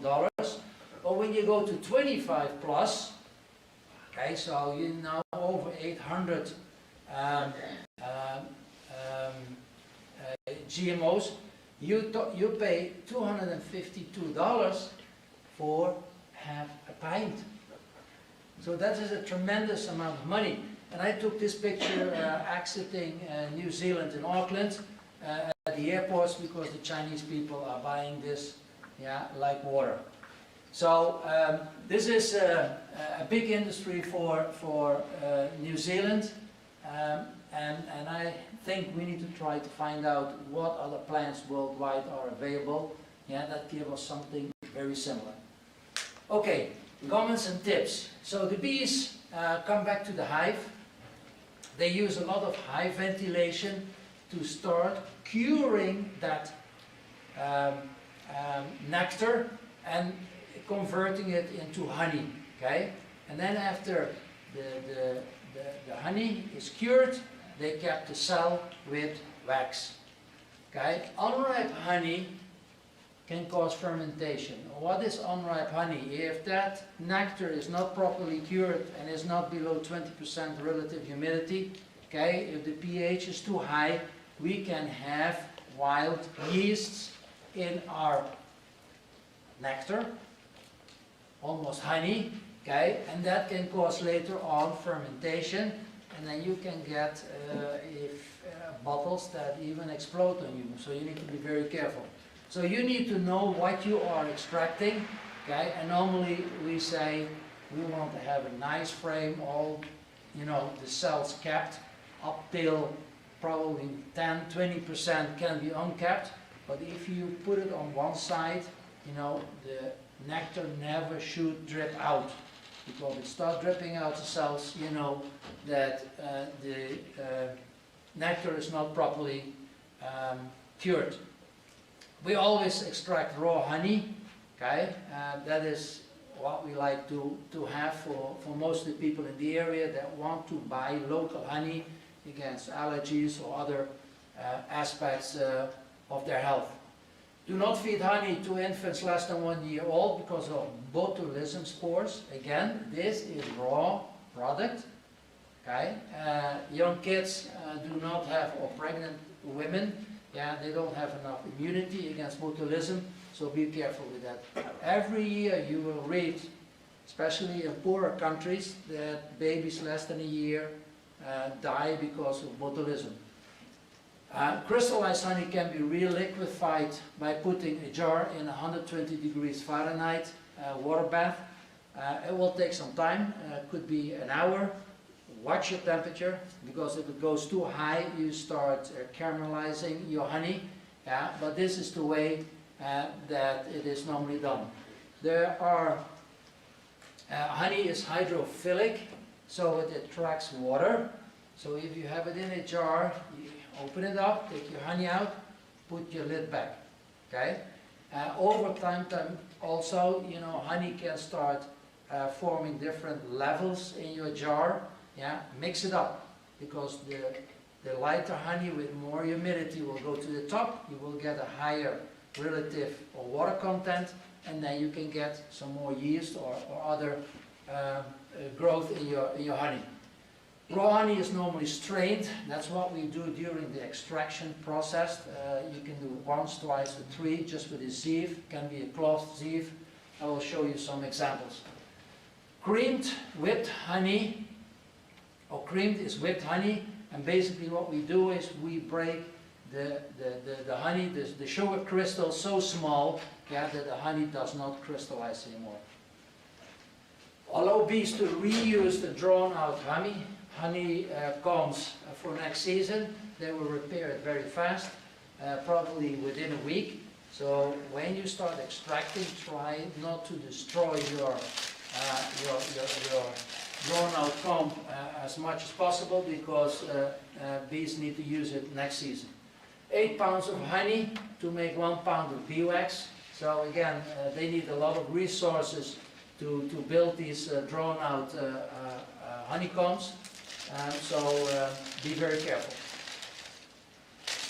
Bees use propolis. Ad matched that last week to seal gaps in the hive. These are antibacterial, antifungal, properties. They're made from tree resin, honey, and enzymes.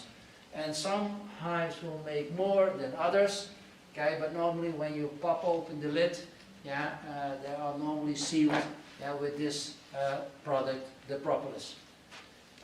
We call it the nature's gorilla glue, okay, difficult to clean off tools, clothing, soft and sticky at normal temperature, and normally brown in color. Let me mention here a little bit on crystallized honey. Maybe it's in the next slide, no. Normally, when honey has more glucose, it tends to crystallize compared with fructose. Okay, those are the two major components of honey normally. Many people think that when honey starts crystallizing, it could be adulterated. That is simply not true. Okay, it just depends on which type of flower the bees were working on and accumulating in the hive, the nectar. Let's start a little bit in history. Johann Dzierzon, a Polish Roman Catholic priest, he started with the first practical movable comb beehive. Then we are here in the United States in Langstroth, who developed the Langstroth hive that most of us use nowadays. Okay, and that was in 1852, and then in 1865 this Austrian army officer who was a beekeeper, Franz Ruska, he started really with the first extractor that you will see here very simply. This one is in 1940 in the kibbutz in Israel, and here you see already that they were automating the extraction with a small electrical motor, so that the centrifugal forces in the extractor were taking out all the honey. And here we are decapping the honey, what we still do when we do the extraction. Some tips: do it with high enough temperature between July and August. There are some people, and I'm also in the bee association, the guardian of the bee equipment. Some people come in October and say, I want to extract honey. That's way too cold, and you will have difficulty getting the honey out of the frames. So you want to have high temperature. Use a leaf blower to take out the bees from the supers.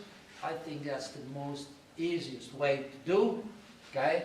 And then normally you will have a wheelbarrow or something like that. You put the supers in the wheelbarrow, you cover it immediately, and then you walk over to whatever area you want to extract the super, the frames. A bee escape board also okay. You can use it on newer equipment. Cover immediately the supers, I mentioned that already. Bring the supers to an enclosed room, garage, workshop. Make it dark, okay, so that the bees don't follow you. Have enough space. You will see a few slides later on. Place the supers on a carton bottom board because many supers could be dripping a little bit of honey, and otherwise you have that sticky stuff over your concrete floor, or maybe other material. So protect yourselves. And then later on, this bottom board, if it has some honey, you can put it outside somewhere and the bees will clean it off. Organize a good table so you can work quickly and finish one super at a time. Okay? The supers normally have 9 frames, and those 9 frames fit very nicely within one of the extractors that we have. Make as a habit to continue uncapping till super is empty. Okay? And one of the reasons is that we have a capping knife, which is electrical, so it warms up. And I think many people just cut a few frames and then stop, and then this capping knife becomes overheated. It can burn up, and it also affects the quality of your honey when you continue. Have a good stable table in order to do this on capping. At least 80% of the honey cells needs to be capped, okay? And like I mentioned, honey needs to be staying in the open cells so that you're sure that that honey is properly cured. yeah, and that you can have good quality. Have a bucket of clean water available with some cleaning cloth, because your hands will get sticky, okay? But you need to work as hygienic as possible, especially if you sell it a little bit or give it to friends or family, okay? You want to have a good product. Spin the extractor between 2 to 4 minutes, depending on the extractor type, okay? And some extractors, you just put them in and you spin and that's it. And other extractors, you need to turn the frames around to get all the honey out of the cells. Avoid overfilling the extractor with honey. What happens? When you start extracting, all that honey is thrown against the wall of the extractor, then drips down, but you are turning. And if that honey in the bottom of the extractor gets too high, you start turning with honey. And then you just put a lot of foam basically, or air in that honey, and that you will see when you start taking the honey out of that extractor. So normally after each super, yeah, take the honey out of the extractor and put it in a bucket.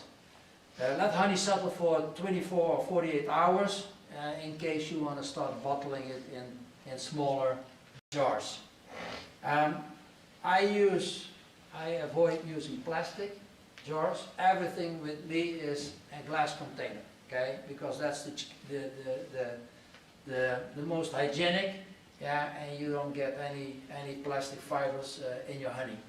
This is from one of the yards. So here you see a double super with a double brood box with 2 supers.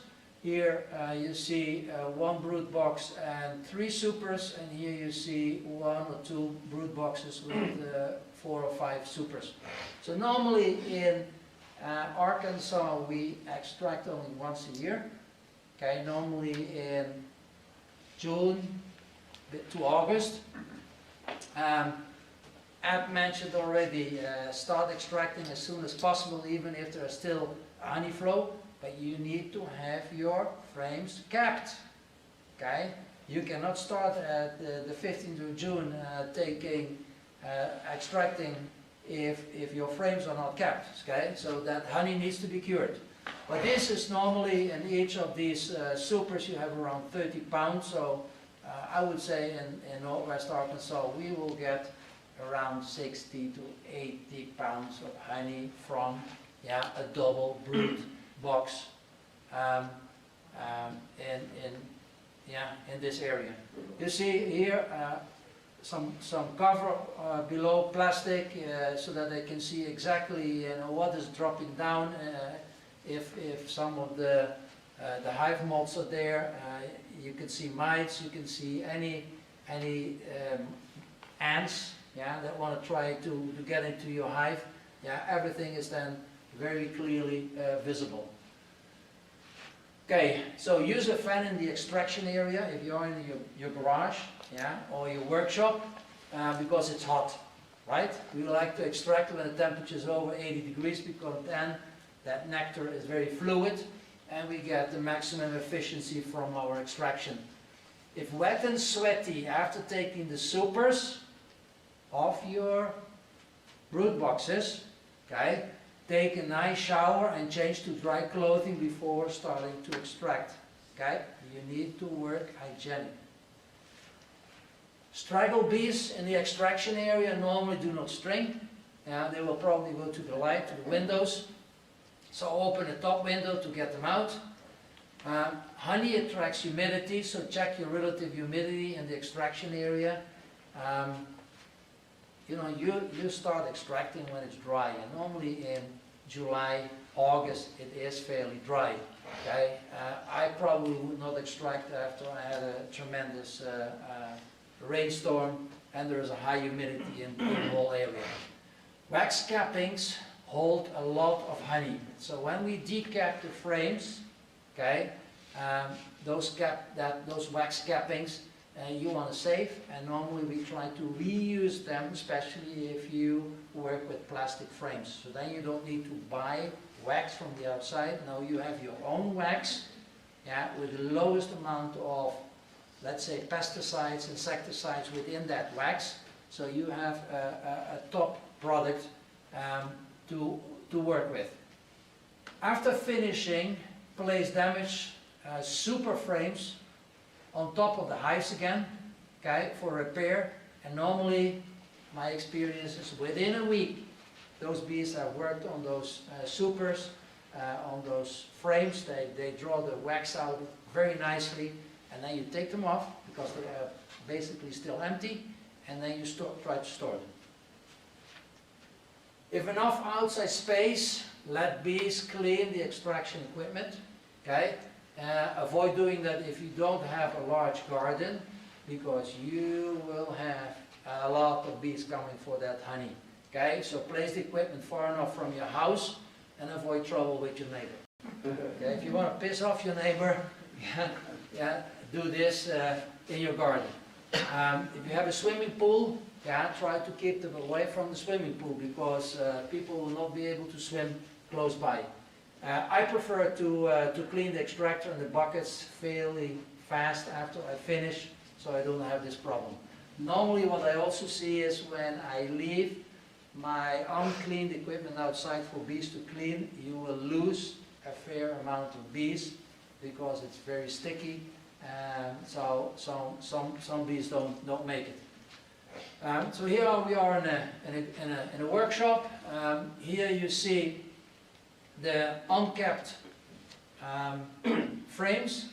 Here we do the capping, okay, with a hot knife, and here we have the uncapped frames that will go then into the extractor.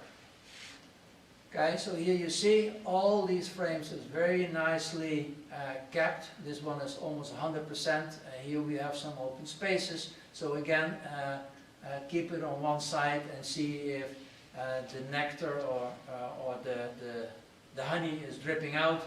If it's not dripping out, you can extract it without any problem. Okay, so young people also need to learn. So here we are uncapping. You can do it from the top, you can do it from the bottom. Okay, but you want to uncap this very nicely so that you damage the frames the least possible. Here you see again with some spacing. So normally in a deep box we have 10 frames. Here we use 9 frames. So we have a little bit more space between the frames so that the bees draw the wax cells out a little bit more, so that you can cut very nicely with your knife and decap the frames like you see over here. Okay, here it's a little bit damaged.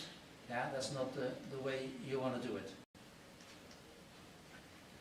If the frames are not drawn out enough and you cannot decap it with the decapping knife, you can do this with this scratcher. So basically you damage or you take out the decapped area, but normally you tend to destroy more your drawn out comb. So it's not an ideal situation, but it's the only way to get to the honey. And then you put them in the extractor, and we have 2 extractors. One is a 4-framed one, 1, 2, 3, 4. So here what you do is with the centrifugal force, all the honey on the outside is thrown out against the wall of the extractor. But later on, after 2 minutes of extracting one side, you need to turn this around because the cells on the other side are still full of honey. Okay, so this one requires a little bit more work, but is fairly easy to do.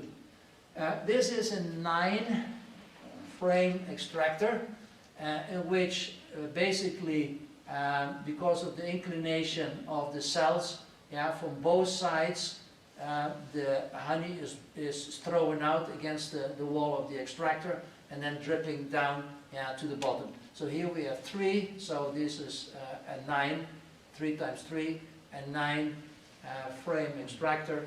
This is the most efficient one, so if you have 3, 4 numbers of supers, you try to take this one because it's much faster. Okay, hold this very steady when you do the turning. This is not electrical, this is by hand. Okay, we have also a brake on this extractor, but you want to have this extractor very, very solid.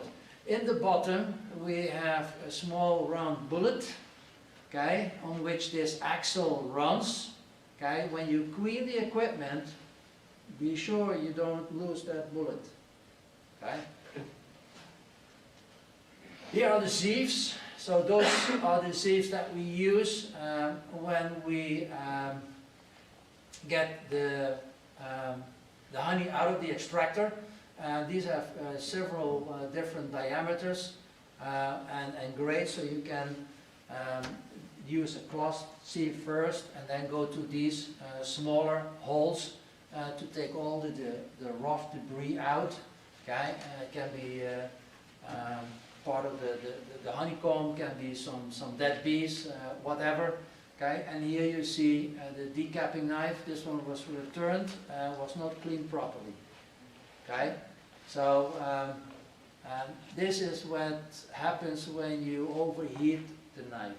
Okay, and I think all the knives nowadays need to have a switch so that you can put it on and off. This one does not have it. Okay, here you have again the large extractor. Okay, with on top the swing to turn it around. So when you take this apart, there are some screws here and here, you take the whole thing out in order to clean it. This is another frame that is not properly decapped, but you see this happens when the cells have not been drowned out enough. Okay, you start damaging really part of the cells. The bees will repair it very quickly, but you will not get the maximum amount of honey out of these frames most of the time. Here you have a cloth sieve, okay, with taking the smaller debris or the rough debris out of your raw honey. And then this is the capping wax that is left over. You can leave it dripping honey for a day or two on the cover, of course, otherwise other insects will come. And then use that honey, which is 10% of what the frames are producing, again for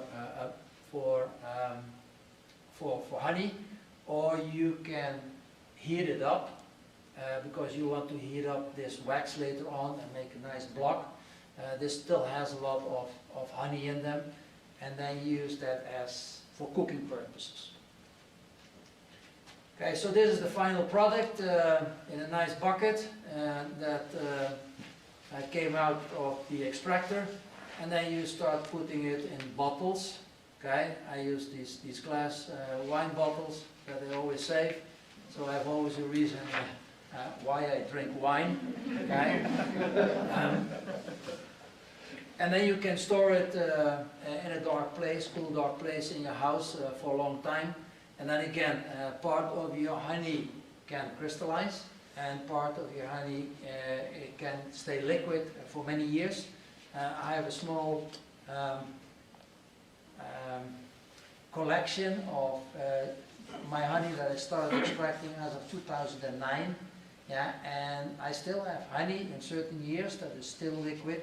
Yeah, after many years, but nowadays bees are exploring more. 1 year I have, if the weather is well, I have a lot of clover. I have a lot more fructose in my honey, and thus it doesn't crystallize a lot. And other years there's not a lot of clover. They go to other types of plants, and the honey crystallizes after 4 or 5 months. Okay, weight of the honey frame. So with full 10 frame deep, okay, where we normally have the queen laying eggs, yeah, and brood, okay, these are very heavy, between 80 to 90 pounds. So those are way too heavy to operate, and that's why we work with medium supers or with small supers. I use the small supers. The medium supers weigh between 65 and 75, and the small ones around 30, 36 pounds. Everything depends if they are completely full, yes or no. Fall management.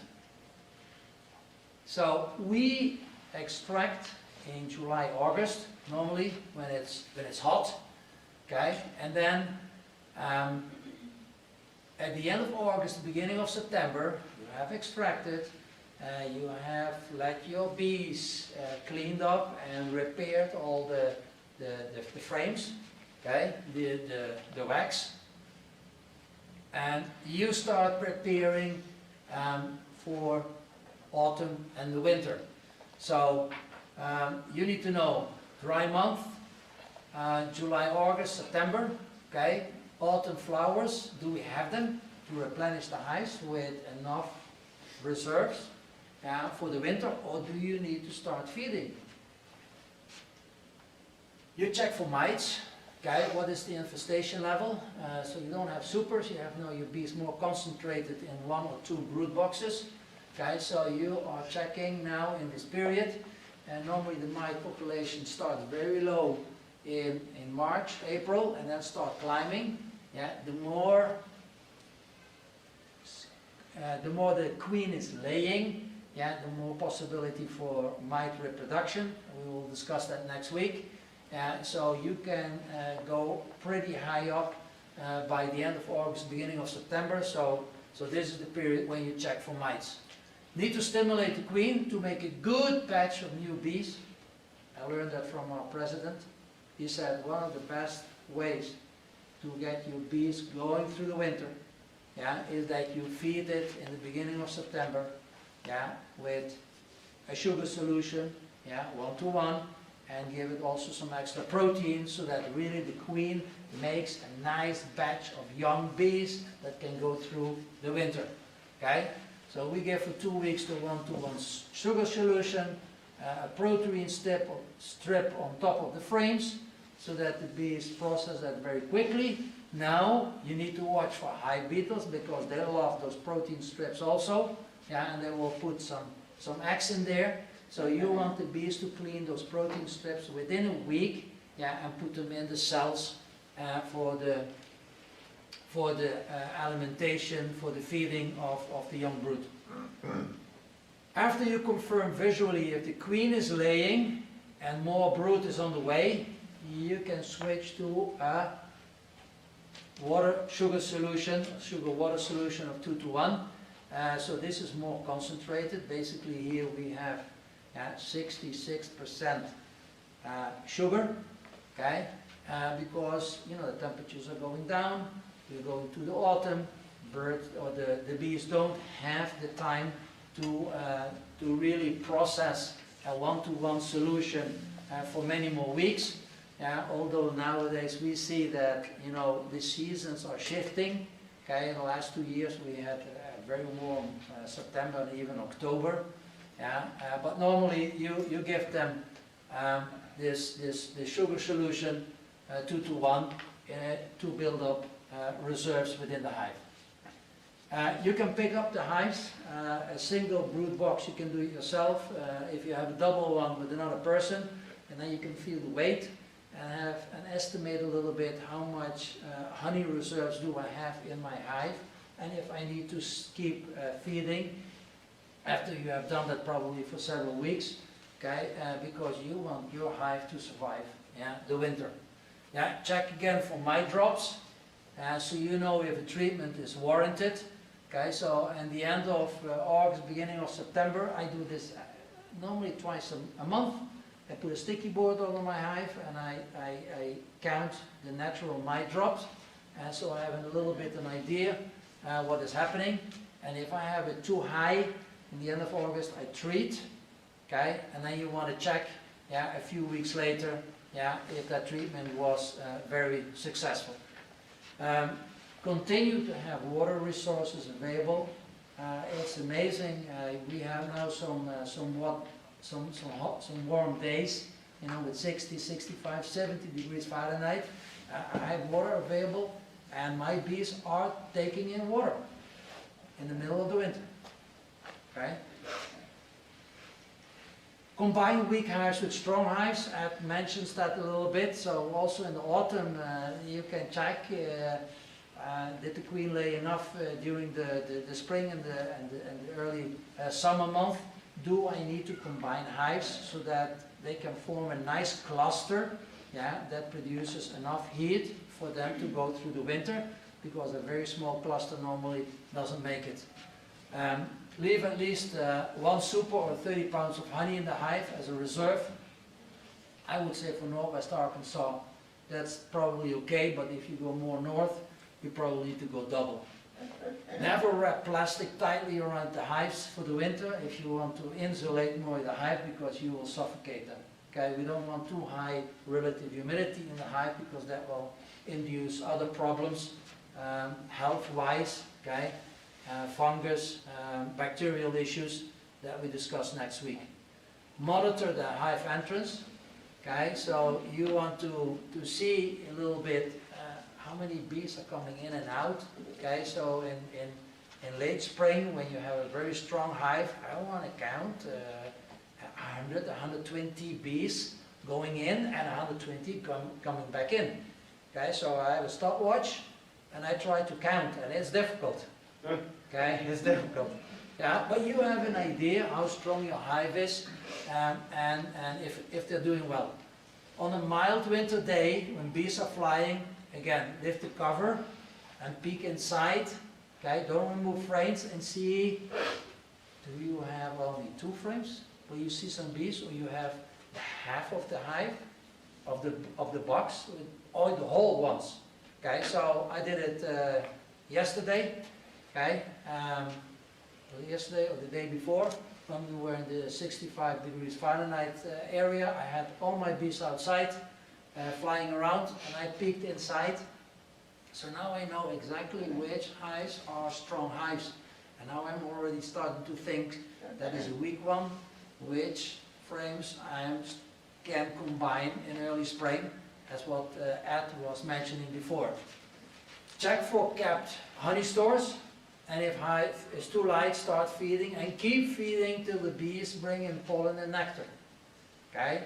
Most of the hives die in the early spring, late winter, because we don't feed them enough. And now with these fluctuating temperatures, the bees come in and out, so they use much more honey reserves than normally when temperature was much more stable. Okay, so you need to be on top of it. Many colonies starve to death. Yeah. If you think that there are too many mites, do a drip treatment with oxalic acid. So also in the middle of the winter, especially if you have a warm day, put a sticky board under it.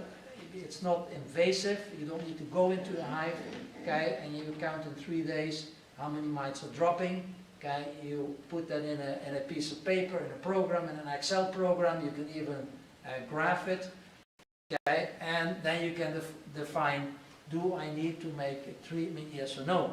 Okay, and I had some hives that were 0 after 3 days. Okay, Son, Holy Spirit, everything 3 times, right? And then I do it after a week again for 3 days in a row, so that I have a sequence.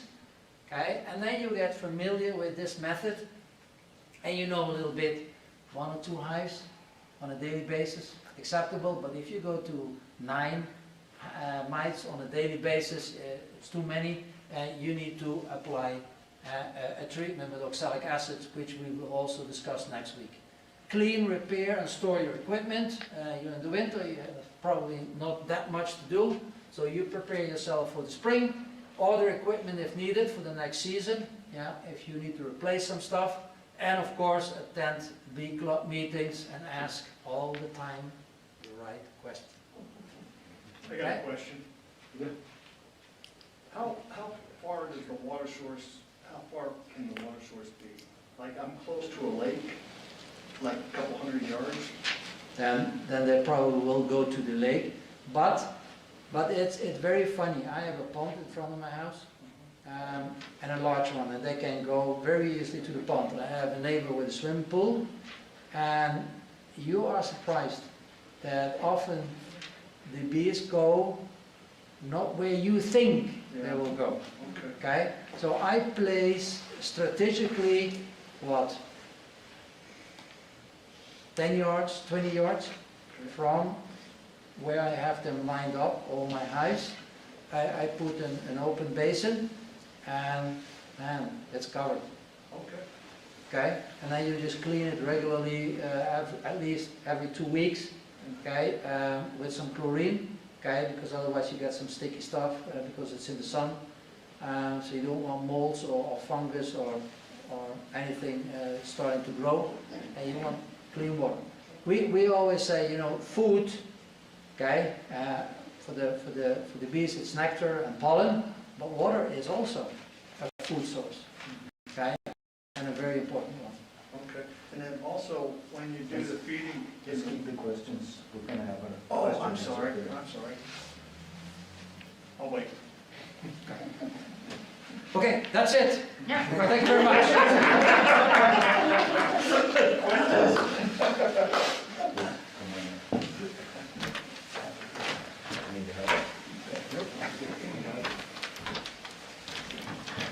We're going to have a question and answer period for anything that you didn't understand or have questions about what happened today. Next week we'll be talking about diseases and parasites and things. We also have some door prizes that we're going to do right after the question and answer.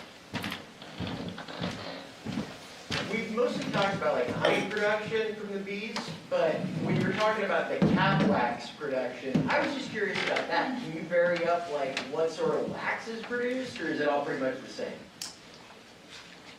It's pretty much the same, I think. And do you get it all from those caps?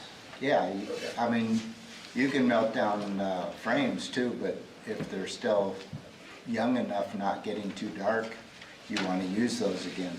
Okay. Because it saves work for the bees. Okay. But I get quite a bit of cappings from my hives. Most commercial beekeepers harvest all the cuttings. We have machines that you feed all the frames through. It does all the cuttings. Those are put into a system to drain, and then it's all melted down in big melters and put into giant blocks, and that's what's sold to the bee distributors to sell to Yeah, I bought a make couple of wax. those like gold bars and beeswax. Yeah, except for they're usually in 25-pound blocks. The water with the sugar, when you're through the winter, how do you keep that from freezing? Or do they drink it? It's got too much sugar in it, it won't freeze. It won't freeze. Okay. I've got a 300-gallon tank outside my house right now. It Oh, doesn't you don't? freeze. Okay. What you also need to do is, especially if you use jars in front of the hive like I do, clean them regularly because they're also in the sun. So you start seeing some fungus on the inside of the jars. So probably every week I clean them with a little bit with soap and a little bit of chlorine, okay, and then you refill them. And you can put Clorox in the feed too. It doesn't hurt them. Bleach. I get a lot of messages from various groups saying that there is a crisis with the bees and bee populations are declining. Can you speak to that little issue a little bit? I can. Yeah, I worked for the University of Maryland for a while on a program that was surveying for that. And basically, since 2006, there was the beginning of what's called a colony collapse disorder. And bees were basically disappearing. The colonies would get very weak. The queen was the last one almost in the hive. And the symptoms for colony collapse disorder, there was like a list of symptoms.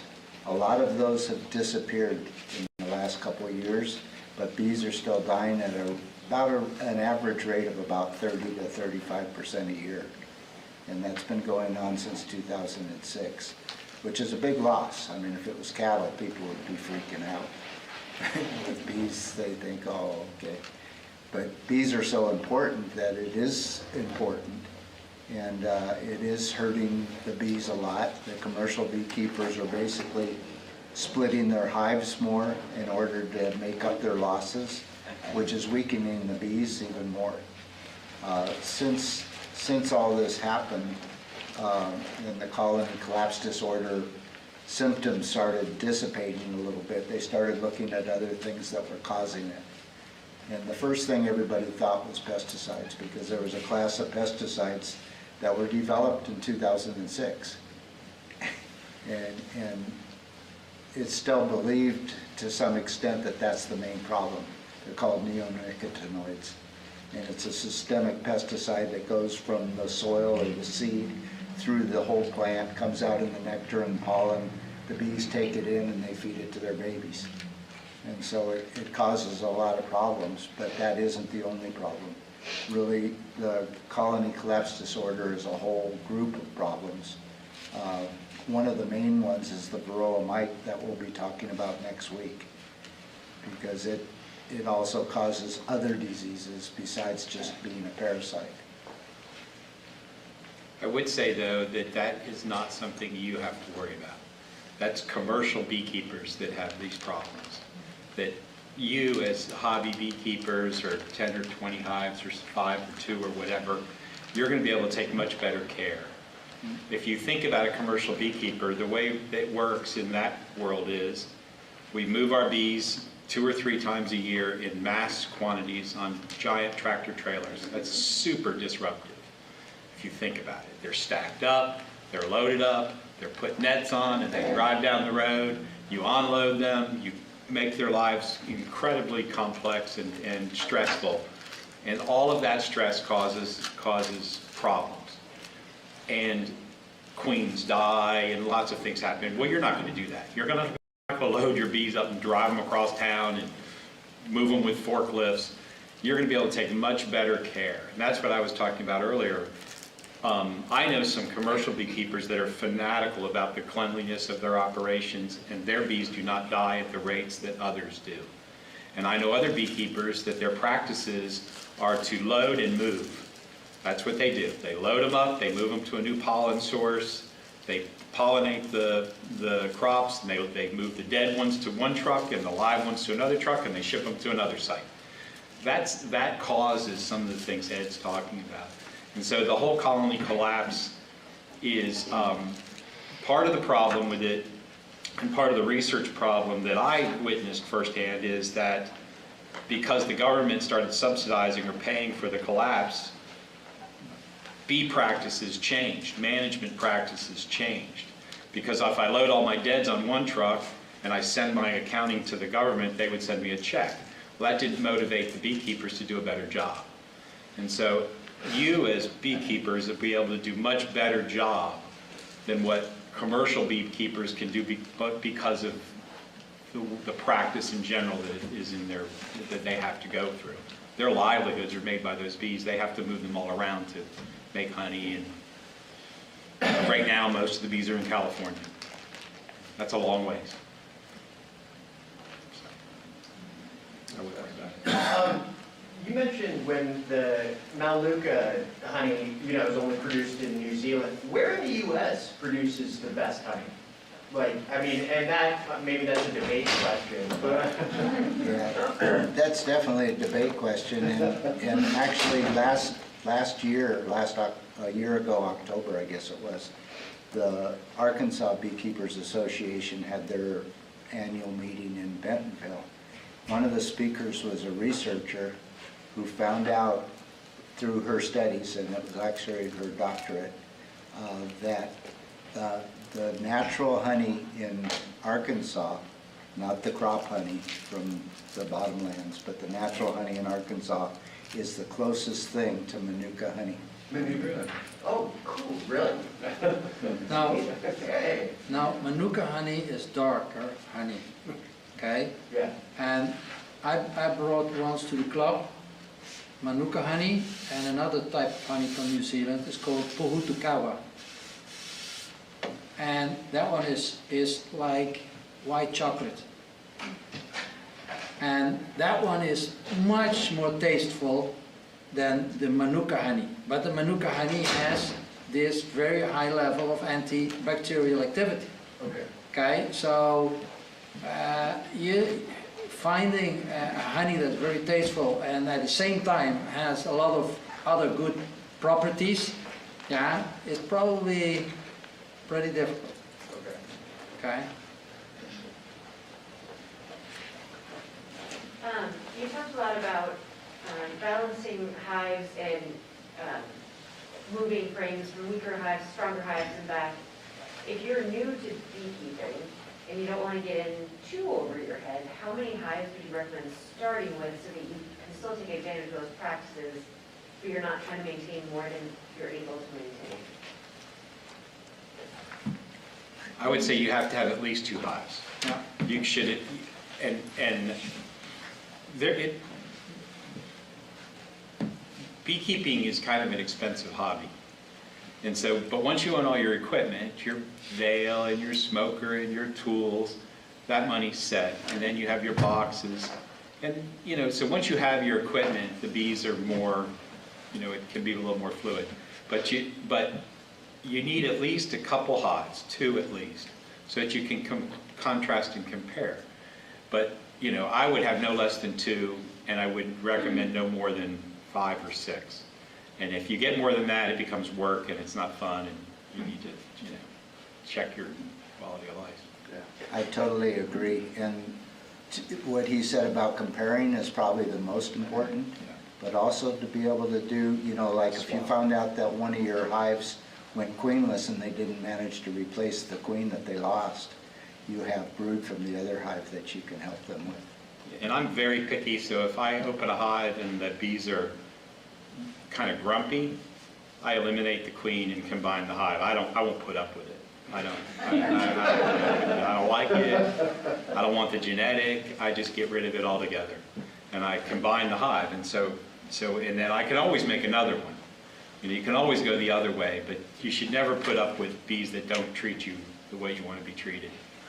That's another advantage of our mentor program. Mm-hmm. If your mentor invites you to their apiary, then you watch as he or she goes through their hive, and vice versa. And you see the spectrum of beekeeping much better than just having 1 hive or 2 hives. And you may start off with 1 and split it next year and have 2 with little expense.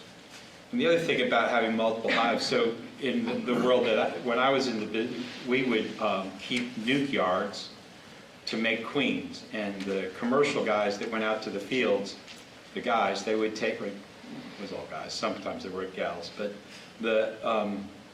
they would come to the queen yard, and I would have 300 or 400 nukes, and they would load up and take them with them. And they would replace anybody out in the field. They would just put a nuke in and fix it. And that's the same thing you can do by having multiple hives. If you find one that has a problem, you can just take the resources from one hive and fix it in the other hive. And so by having a couple hives, you can always fix it. So 2 is the minimum, 4 or 5 is probably the best. Something like Do you have any thoughts on the flow hive? that. I don't have any thoughts on it. Don't like it? I think No, I don't know anything about them. I've never seen one. I cannot imagine it. I think that all of us probably agree that the flow hive is a good way for somebody else to make money and a good way for bees to suffer. Oh, wow. Okay. I mean, I'm personally not a big fan. I really don't. I worked in the business and we had giant honey extraction equipment. I really don't like that portion of the business. Fred is exactly right. You need to have, it needs to be super clean, super organized. It's super sticky. I have like a thing about sticky. And so honey to me, I make comb honey because I don't want to mess with it. Okay. So I like to make comb honey. So if you were trying to find a simpler way to get honey, it's not simpler, but comb honey is a good solution because it's a really wonderful product. Yeah. It is more difficult and it's probably not for the beginning beekeeper, but if you learn how to do it, it's a pretty fun way to get honey. I know it's relatively new, and I just. And it is very expensive. Yeah. You can buy a lot of equipment. I'm sorry, just a comment. We have a few chickens on our place. We've got like 6 chickens. And I'm hearing a lot of similarities between being a backyard chicken farmer and a small beekeeper. We spent way too much money to get started. Now it costs very little to maintain these chickens. It's a little bit of work. They're kind of like pets. I kind of feel like these chickens, I want to take really good care of them. If they give us eggs, great. I kind of think a lot of small beekeepers are probably kind of the same way. This gentleman on the end was saying, well, don't want them to suffer. I don't want to be mean to them. I wouldn't want my bees to suffer just to give me more honey. So, kind of feel like It is a hobby, right? a lot of similarities. Yeah, I mean, it's a hobby at the end of the day. You're not going to make your livelihood from it. Yeah. So, but, if you enjoy honey and you enjoy being in nature, one of the best things I ever did was work in the bee business because every day was spring. I traveled around the country and it was perpetual springtime, and it was some of the most beautiful places in the country. You get up in the morning and it's just a beautiful environment. And so it's a wonderful hobby, and it is fulfilling, and the science of it it's magical. And so there's a lot to enjoy in it, and sometimes you get honey and it's great, and you work at it and it's wonderful, and sometimes, I know last year I was too busy, and I just watched my bees fly away. It was like, oh, there you go, it's a wonderful day. That's one way of swarm control. Just let them swarm, and that's the control. And so, but it all works out. It's kind of fun, and you still see it, and it's interesting. But you have to remember it's a hobby, and you need to have fun at it. The minute you turn it into a business. And it can be anything you want it to be. That's right. You could be a woodworker and make your own Yep. hives and even frames. I used to make frames. And you can be a horticulturist and grow all the flowers that they like best, like Lynn, or you can get into the technical stuff where all of us are involved in a queen breeding program where we're doing the selection of genetic traits. Yep. And trying to raise better queens.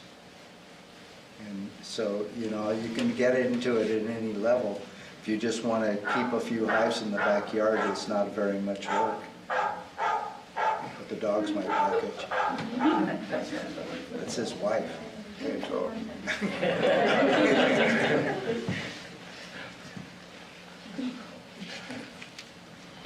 I'm really not interested in the honey end of honeybees.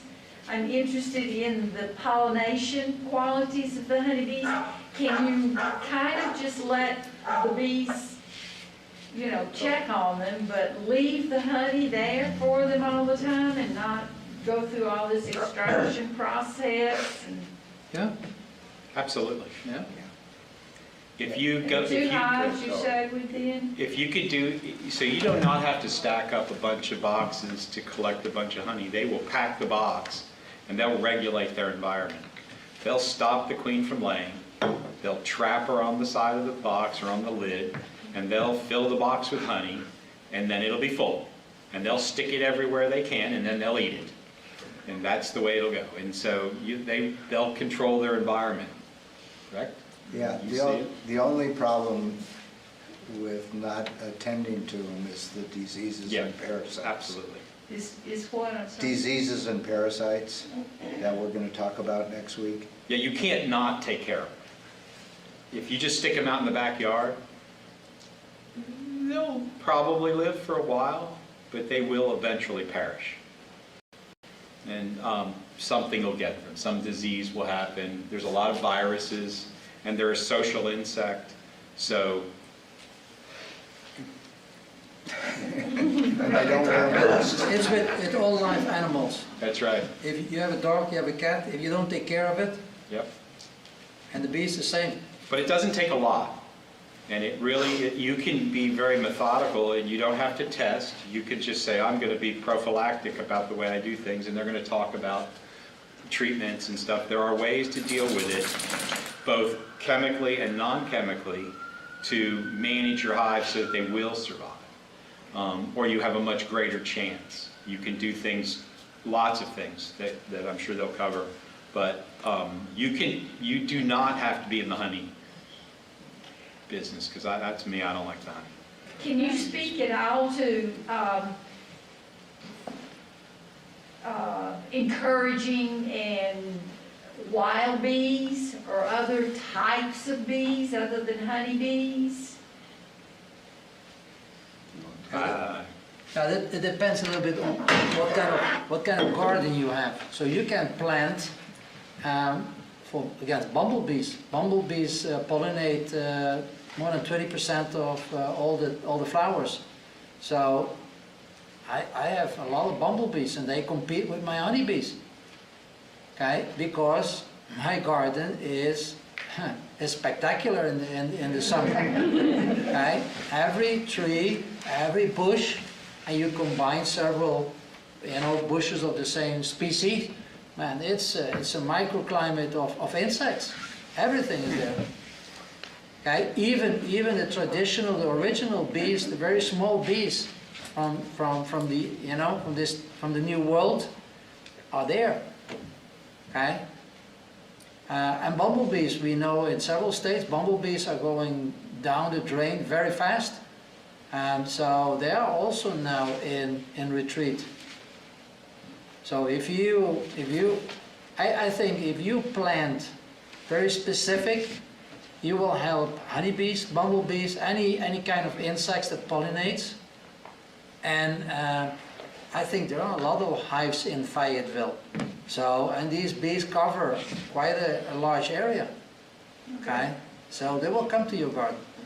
My wife and I are actually competing for garden space because she's planting for butterflies.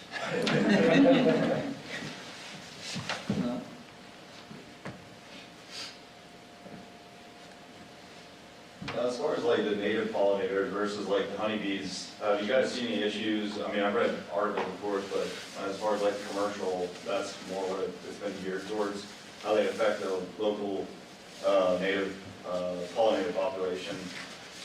With like a smaller unit where you do 3, 4, 5, have you seen any, or read anything about that? Has there been studies done on that where it affects like the local pollinators, bringing in like honeybees, I guess? Yeah, that's an issue. That's an issue. Everybody is keeping honeybees. We will push out smaller local bee species. We can also upset the balance. Okay, and if we have less and less trees and plants that produce pollen and nectar, they will start competing very heavily.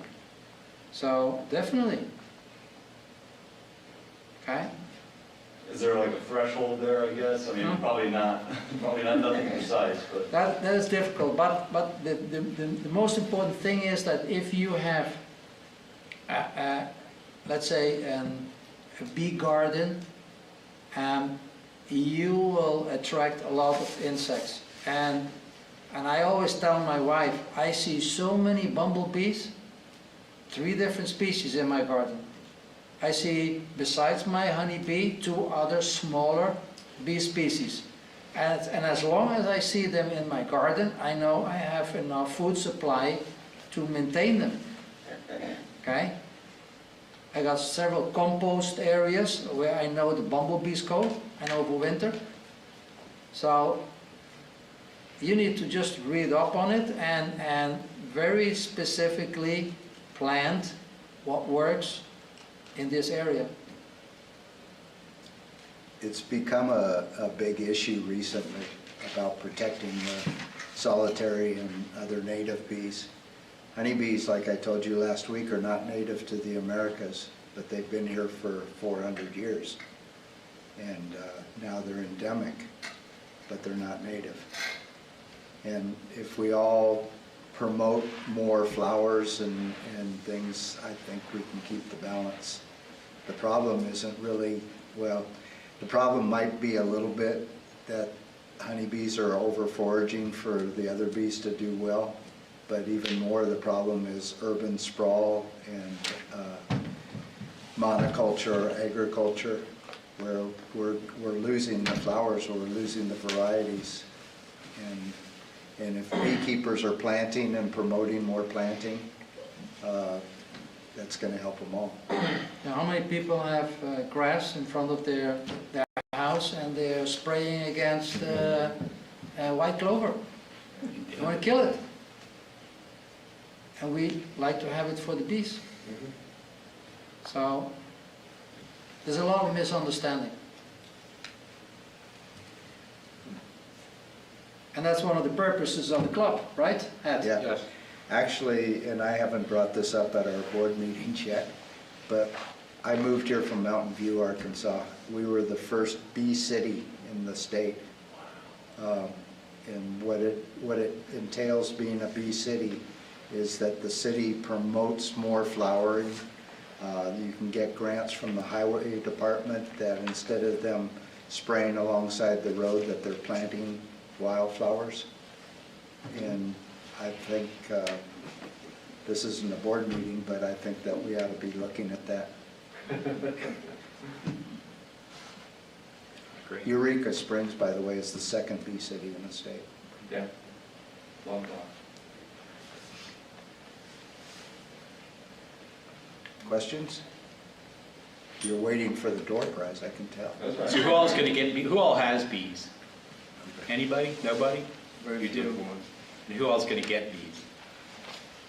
So you all are wanting to get into it. That's exciting. Is this class helping you? Yeah. Yes. How many people want to join the association? Good.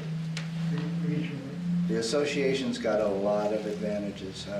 I've got that printout in the back. I think some of you saw it before. But being able to use the extraction system, having the mentoring system, having meetings where there's fellowship but also speakers on different timely topics. There's just a lot of good advantages. Does the association have a extraction system that members all use? Is that what you were saying? Members can borrow. Oh, borrow. Yeah. It's not a location, it's equipment that you can Got it. borrow. You can Just make sure you clean it. Yeah. Yeah, I think Wynn will keep you straight on that. There's an inspection period. You need to sign in, you need to sign out. Okay. There's control. We're also looking at ways that the association is going to help people get bees. Yeah. Besides the swarming, the swarms that you, if you're a member, you can get on the swarm list. But we're looking at other options too. I've got a question. Is it okay, I had a swarm last year. Is it okay to keep that in my yard, or do I have to give it to somebody else farther away? Oh, one of your hives swarmed and you Yeah. caught it, and you can keep that there. I mean, I don't know where you are in the city. If you're in the city, there's ordinances, you can't have more than 4 on a city lot, depending on the size. Yeah, no, there's no problem. He worked with several hundred in a yard. I used to have 60 hives in a yard. I had 80 hives at my house where I lived in Mountain View.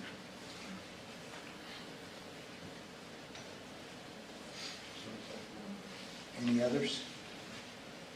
So you really do want door prizes? The door prizes were donated by, what we have here today is by 2 different associations. Man Lake Supply, which gave this hat, I don't think this hive broke, and this field evaluation journal that I've never even seen, and then a bag of cotton that's good for smokers.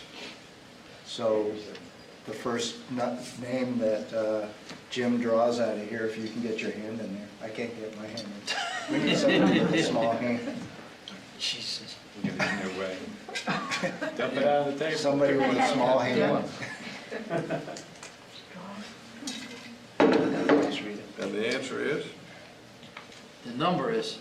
Yeah, gotta have your eyes. We're all too old to have it. The first numbers are 636, and then it's 871. We have one. Well, there you go. Here's what you want.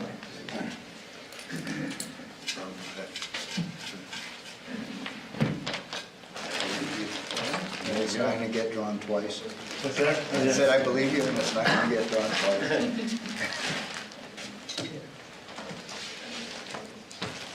This is also 636 and then 857. There you go. I see you have small hands, you can reach in there. Yeah, grab the next one.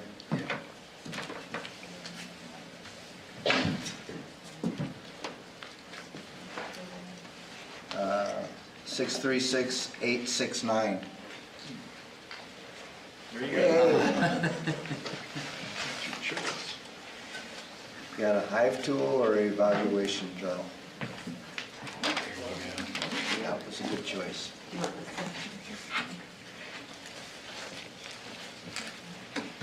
Last but not least. Yeah, 638866.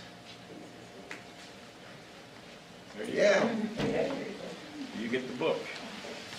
3 women and 1 man. That's appropriate because most of the bees in the hive are women. That's it. Yeah. We sure appreciate it. Thank you very much. Thanks, gentlemen.